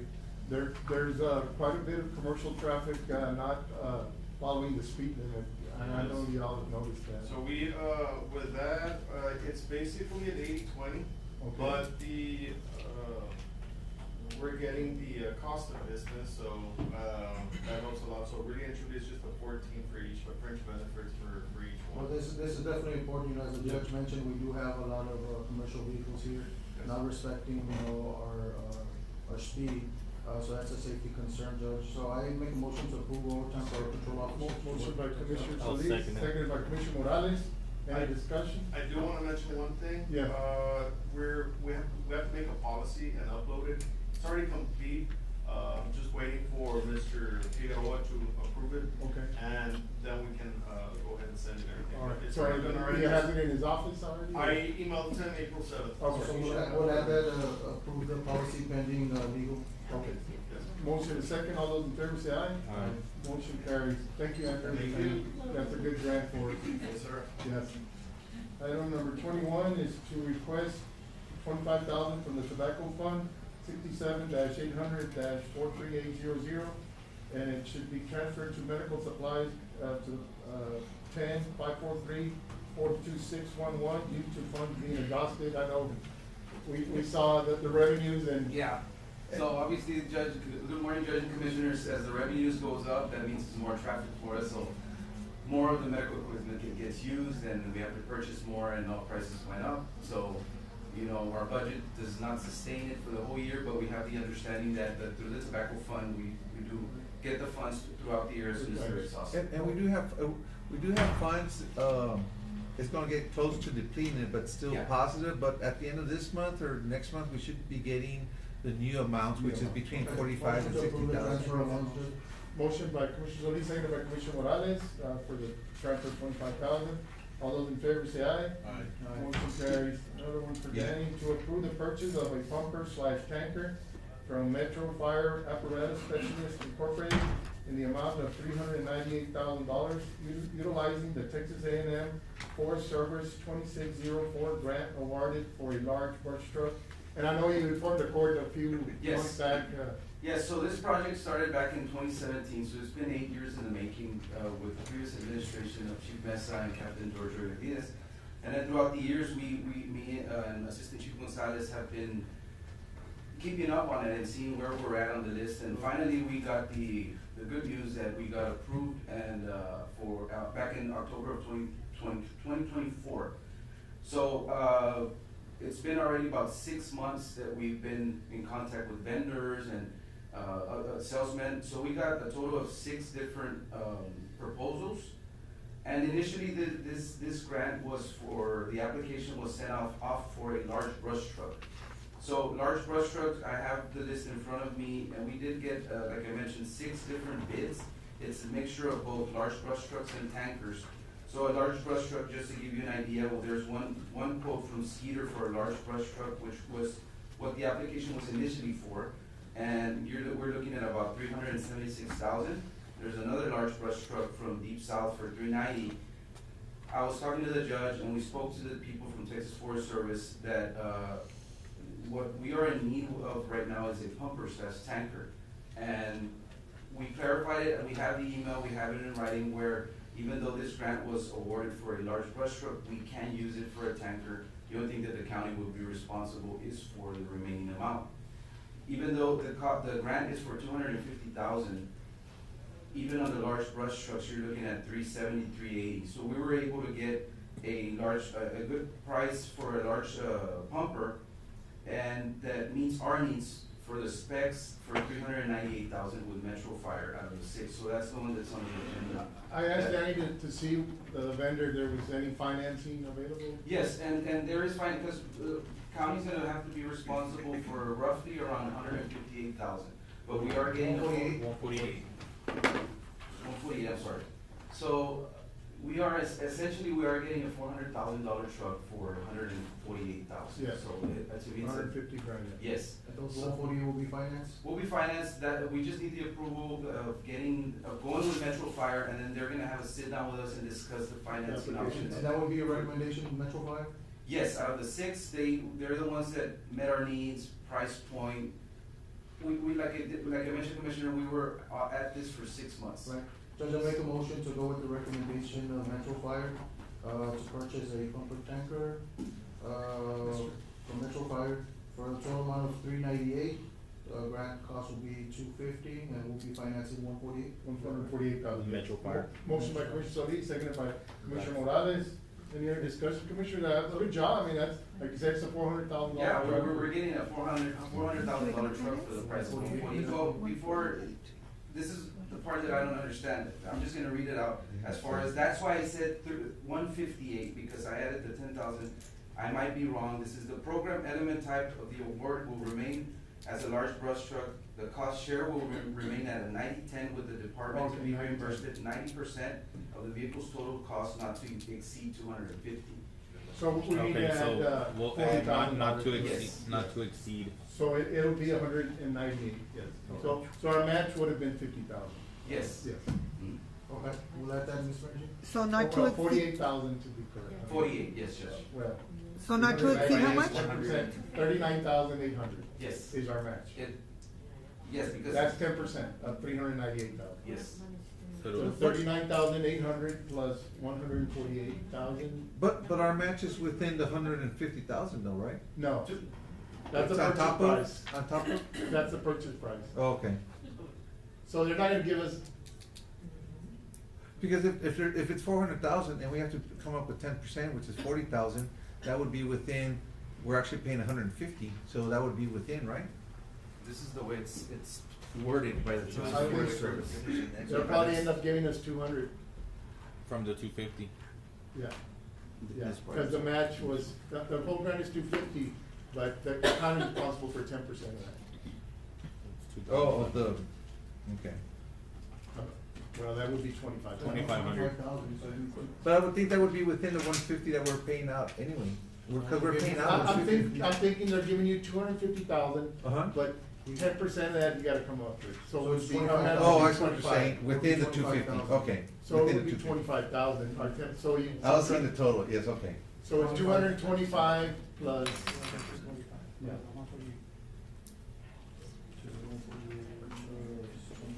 So that would be like 175 then. 173? But 173,000 is gonna be our.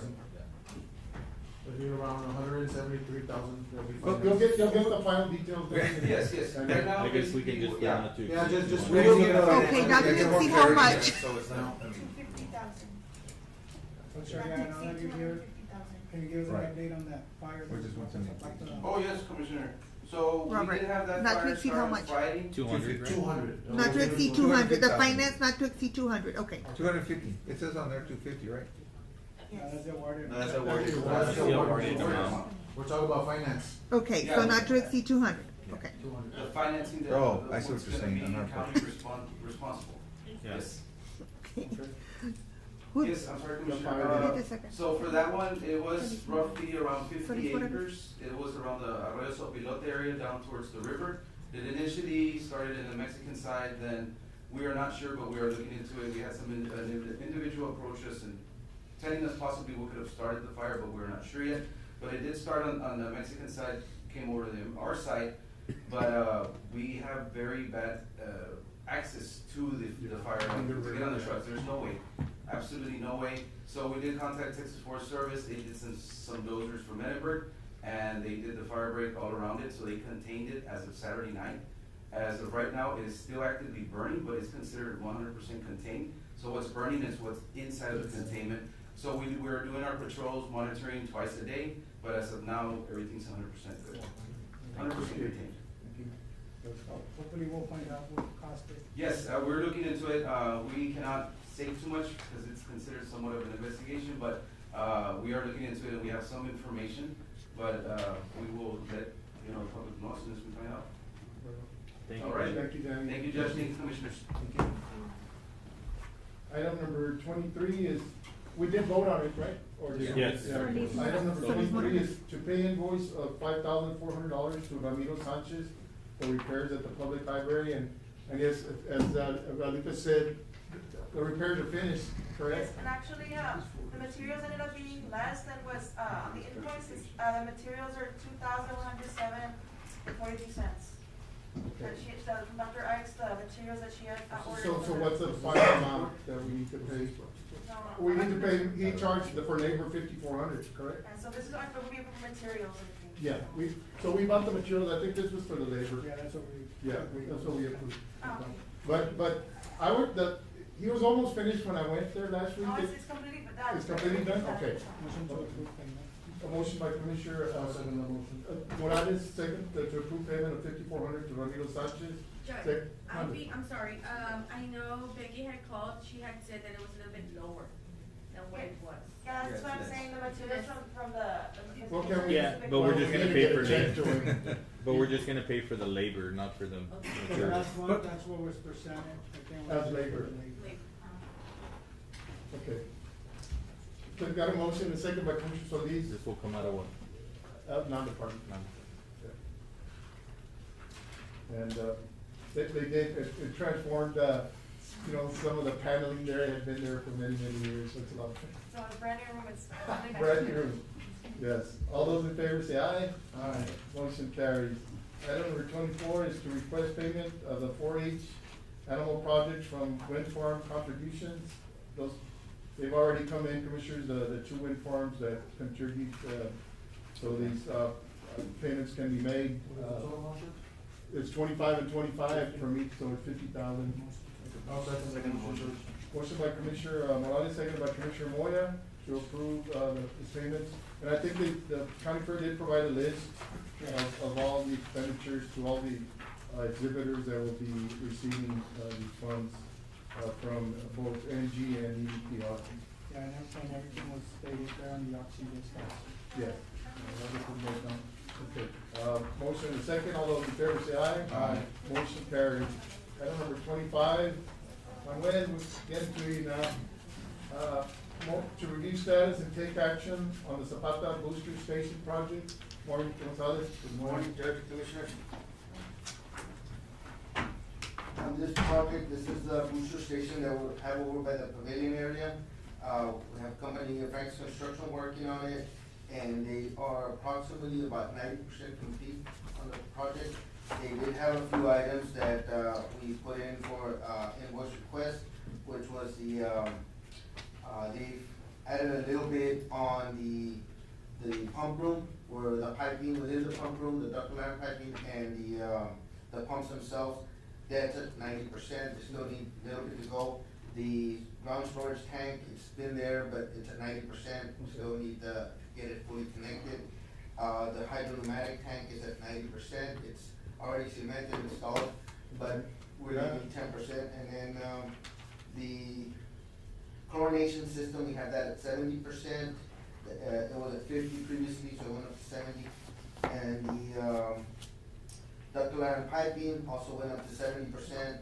Same thing with the 6-inch 90-degree bends that are at 70%. The float valve at the ground storage tank and the gate valves, those are all. Did I see a generator there? Yes, there's a generator? There is a generator. I saw, yeah, I think they had just. And they've already connected it. They've connected it? Yes, so then. I saw, I think it was still wrapped in plastic, but it looked like it, yeah, when I. Yeah, so it's no longer wrapped in plastic. So they, but it was. Because they had just come in. And I saw it also when they had it on a pallet. Yeah. And they had it wrapped in plastic, so they've already removed it.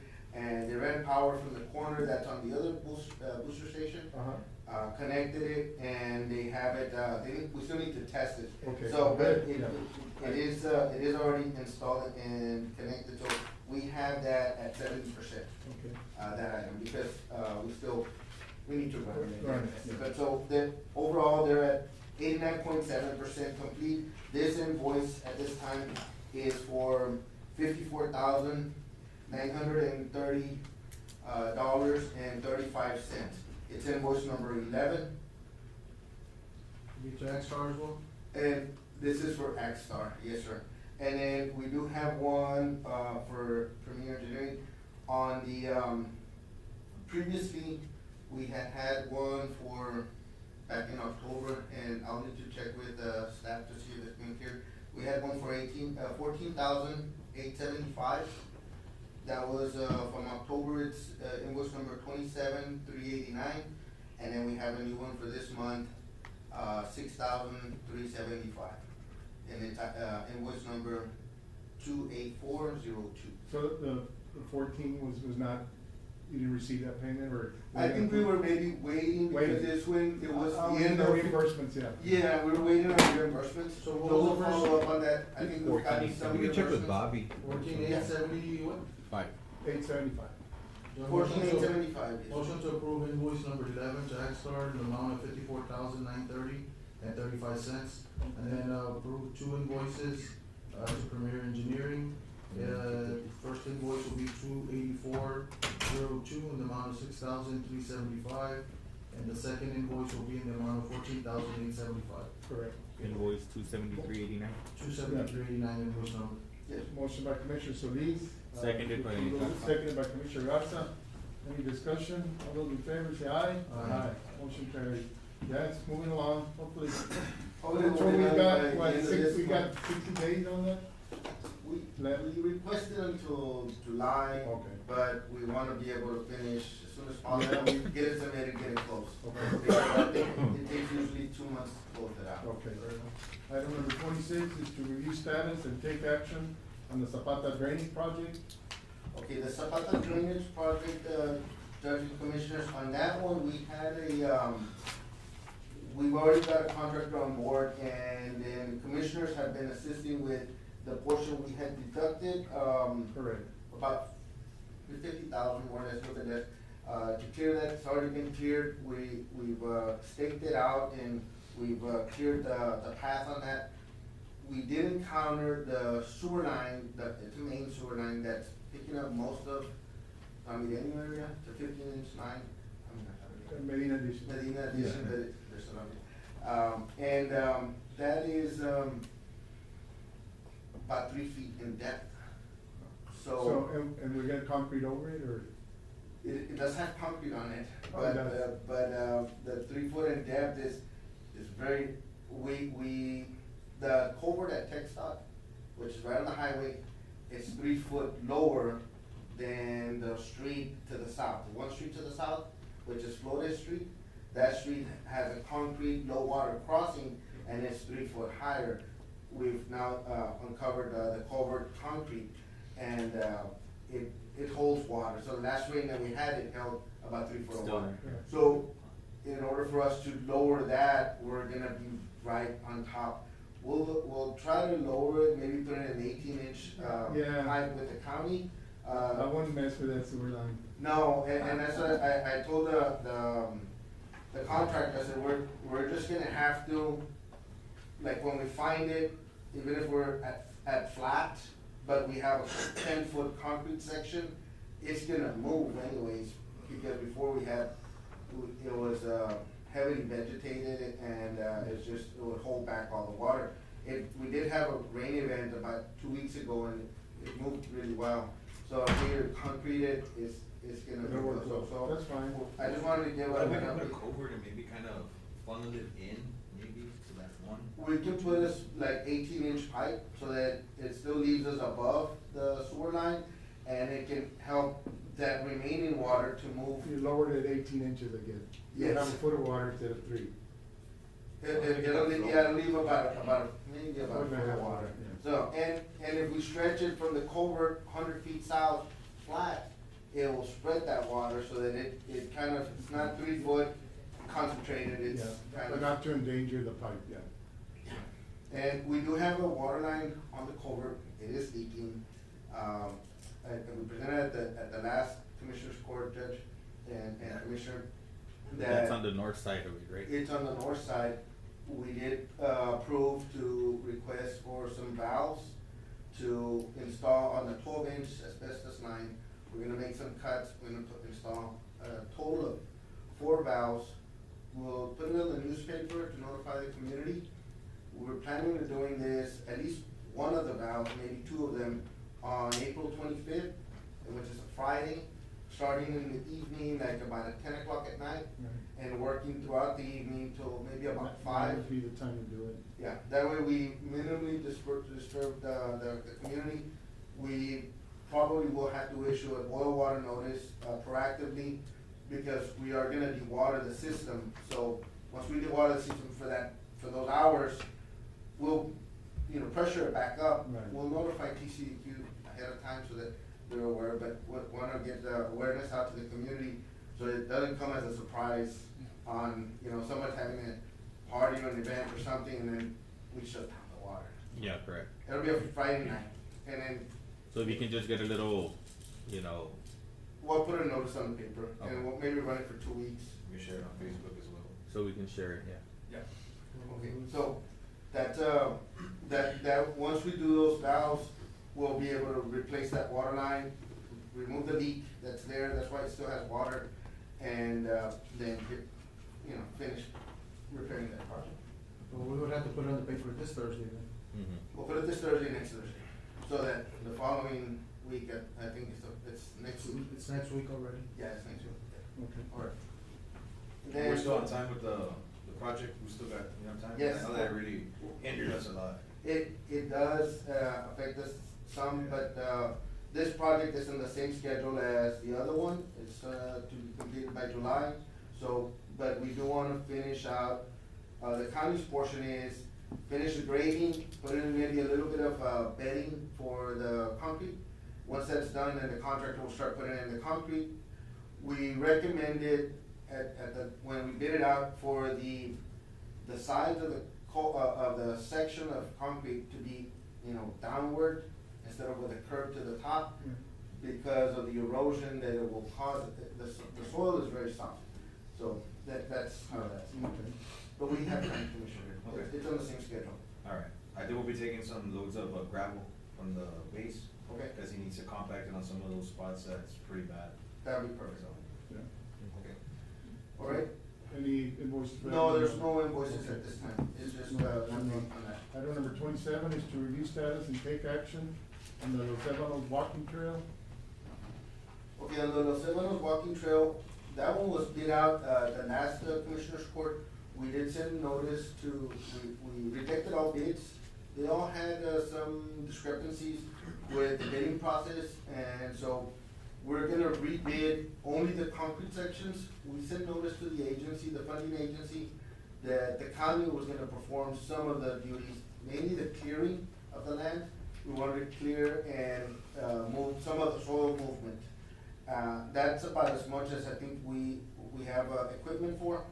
The concrete, lane and the fencing and the lighting, those three items, we're gonna bid them out as three separate items. There's fencing contractors that only do fencing. Okay. There's lighting contractors only do lighting. They won't bid on concrete. And then there's concrete contractors that only do concrete. That's good, yeah, let's We'll go let's with- go that route, yes. The agency hasn't replied back, but we did reach out to them last week. I reached out to them this morning again, just to let them know we're ready to start this Okay. construction, get it Get moving. it We'll done. stake it out for, the county and we'll. Has it been staked out already? No, we'll stake it out. This Have week. we done the 411 also with Bill Court? We'll have to call Hill Court on behalf of the county, that we're gonna be clearing that site. And who's gonna be doing that? Because we discussed this 2 weeks ago and we're still in the same. The item was sent immediately to the agency. Right. They have not responded. Okay, so we're And waiting for the response, then we can proceed. Yes, and then we did follow up with them on that, Yeah. and they've not I responded. think it should be allowable, but you never know. We'll see. Yeah, yeah. I agree, it should be allowable. The lady, it's Amanda, and, I think she's newer with the agency, but county's done it in the past. We're doing it right now. Right. I think even if we just clear it out, I don't think it will affect the issue of the grant. Yeah, that's not. I don't think so. We're gonna go ahead and bid it anyways, the concrete, It'll just and be the other a one, we'll bid it this week, Yeah. so that we can get a contractor also on board, and then get the county. to Once you bid. get those notices out for bids, can you send me a copy or send us a copy? Or, We yeah, can CC on us. Also share it on social media, cause there's a lot of people that Yeah, they've been sometimes they don't asking us. find out that they have an opportunity to bid on it, so that way everyone has a fair chance to. We would, yeah, we welcome, all bidders. We normally try, any bidders that are local or out of town, we usually send them an invite. We usually invite about 30. We get like 2 that bid, but. Does this get posted on our website, Judge, on our county website, the bidding process? Okay. We We're usually in the paper. Yeah, but a lot of people, I've got that remark that, a lot of people don't purchase the paper anymore. So we have some that purchase and some don't, but a lot of people That follow would our be great, website. Commissioner. We can do that. We can send the same ad we put on the paper, we can send it to the website. website. as well. That's a great idea. That way, any local contractors that are interested would, be able to bid on it.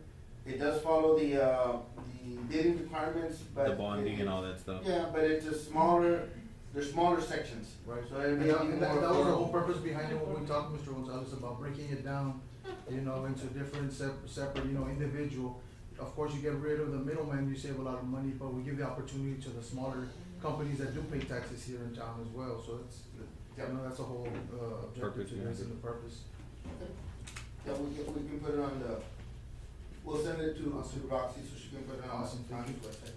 Thank you. That's it, it was just, well, we do have, on that one, we did bid it last time, and, we didn't invoice on it. We invoiced in October, I think we were maybe waiting for reimbursements as well. So there's an invoice that's pending from October, 7,500, and there's one from this month for 2,500. Is that a Premier, sir? Yes, sir. And the invoices, the one from October is 27, 29, 8, and the one from this month is 2843. 403. Motion to approve invoice number 27298 in the amount of 7,500. Invoice numbers will be the second one, 28403 in the amount of 2,500 to Premier Engineer. Okay. Motion by Commissioner Solis, second by Commissioner Garza. All those in favor say aye. Aye. Motion carries. Item number 28, to review status and take action on the Lakeshore Drive utility easement acquisition.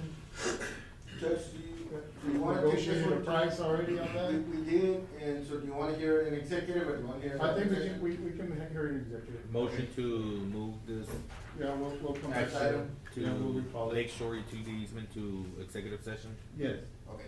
Item number 29 is to hire architectural firm for the Zapata County roping arena. Of course, we've been having the discussion with USDA on all those three projects, the sheriff's office renovations, the fire station, and the roping arena. USDA is recommending, we had architectural firms for the fire station and the sheriff's office. We didn't think, we felt we may not need one for the arena, but they recommend that we do. So that's, I guess we go out for RFPs to hire an architect. Yeah, so what we'll do, Judge and Commissioners, we'll go ahead and put an advertisement out this week for RFPs for architectural services. And that'll be it. It'll be for, just to bring on board an architect. And Motion so. to hire architectural firm for the Zapata. All applications are in with USDA, but as we heard, Ms. Utley, USDA is having It's tough, a They went from- lot of transition. They went from 11 to 2, and got noticed that So he just. Gloria, Elena, and the other assistant, they all retired. And Mr. Gomez, I think, hasn't retired, but I think he's gonna retire the day of this, Yeah, it's gonna. It's gonna make it Very difficult. challenge to That's get challenging. funds from them then. He told me about it, I said, oh, Lord. No, but it rained. Yeah, did you say you're gonna retire? Nah, he didn't tell me that. He didn't tell me that. No. I'm not sure. No. Do we have an architectural The firm notice already? for the 3 assistants that are there in his office. So that leaves him, I think, With 2, he said. well, it leaves him, well, Eric's in Heavenville, and there's somebody in Alice, and I think at his office there'll be 2, but the main ones that were running the office was Gloria and Elena. Right. And the other assistant, so I had to answer. Yeah. But, okay. Okay, so motion and second, motion by Commissioner, Solis, second by Commissioner Garza to, Advertise for advertise for an Advertise. architectural firm for the roping arena. All those in favor say aye. Aye. Motion carries. Item number 30 is to review proposals for the roof inspection on the sheriff's office. On this one, Judge and Commissioner, we do have an architect on board, and they recommended that the old sheriff's, section that's remaining, get inspected for roofing repairs. We did get a proposal from, Armco Industries. Gentleman, sent a cost estimate to do the analysis, roof analysis and report, and it would include, visual examination of the exterior roof related to sheet metal, parapets, copings, flashings, and roof mat, and penetration operations through the roof system, cross-sectional analysis of core samples, and roof membrane or core is taken, analysis of incident. So it goes through the list of items that he's gonna perform. He sent the lump sum cost for the inspection services of $4,500. And that, I mean, we would, That's Mr.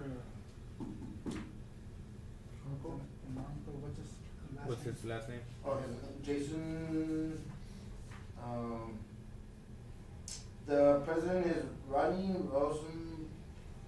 Rosenbaum, and, Travis Jones. Travis. Yes, is the. They do a good job.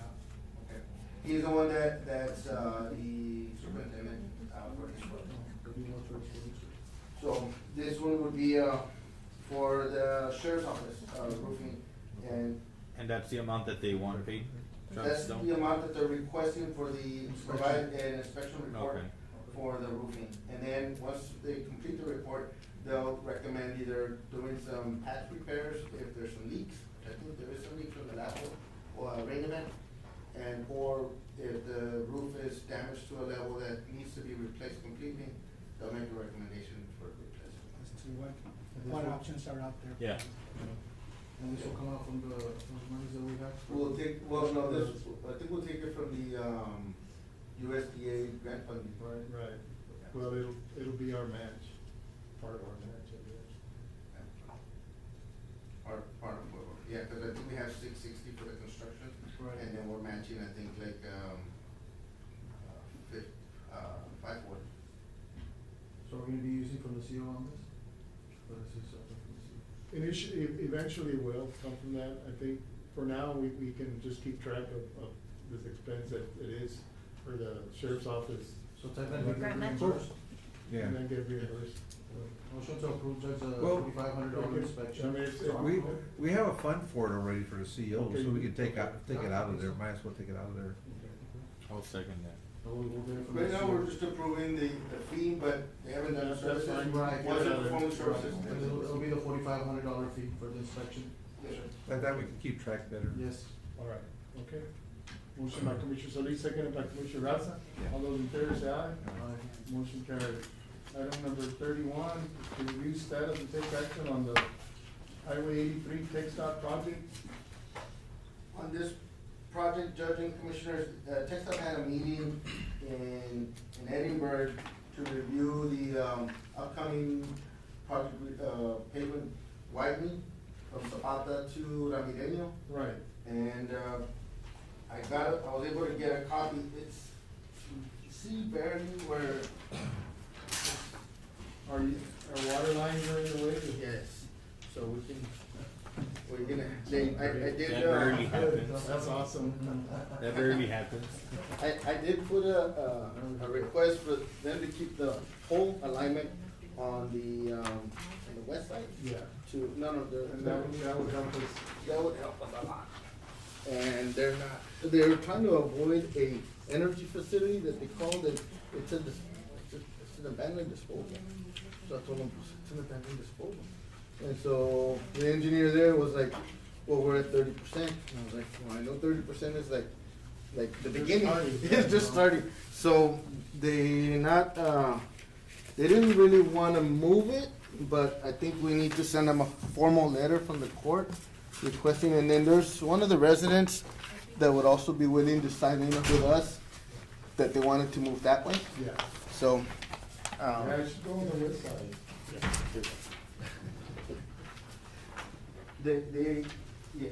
So you can see it from at the beginning, on the first page, on the top part, you see, the Hillcorp offices, Yes. and right there, the roadway starts moving to the west. Yeah, As we it's can going, do that, yeah. as it's going north, right? Right. And it's west all the way throughout, onto the whole first page, the road's on the west side. When you get into the second page, at the beginning of the second page, you can see that at the top part, there's a little energy facility. That's what they're trying to avoid. So they start switching, or they switch down southward, I mean, I guess to the east side of the road. Yeah, so let's get a resolution going on it, yeah. Yeah, that way we can try to, cause it is about, I did a rough estimate, just on linear footage alone, we're looking at about 600 to maybe, 1.2 million to move that line. I mean, it's 6.5 miles, materials alone, if we do the work ourselves with our crews, we may be able to save a good amount, but. No, they need to go on the west side.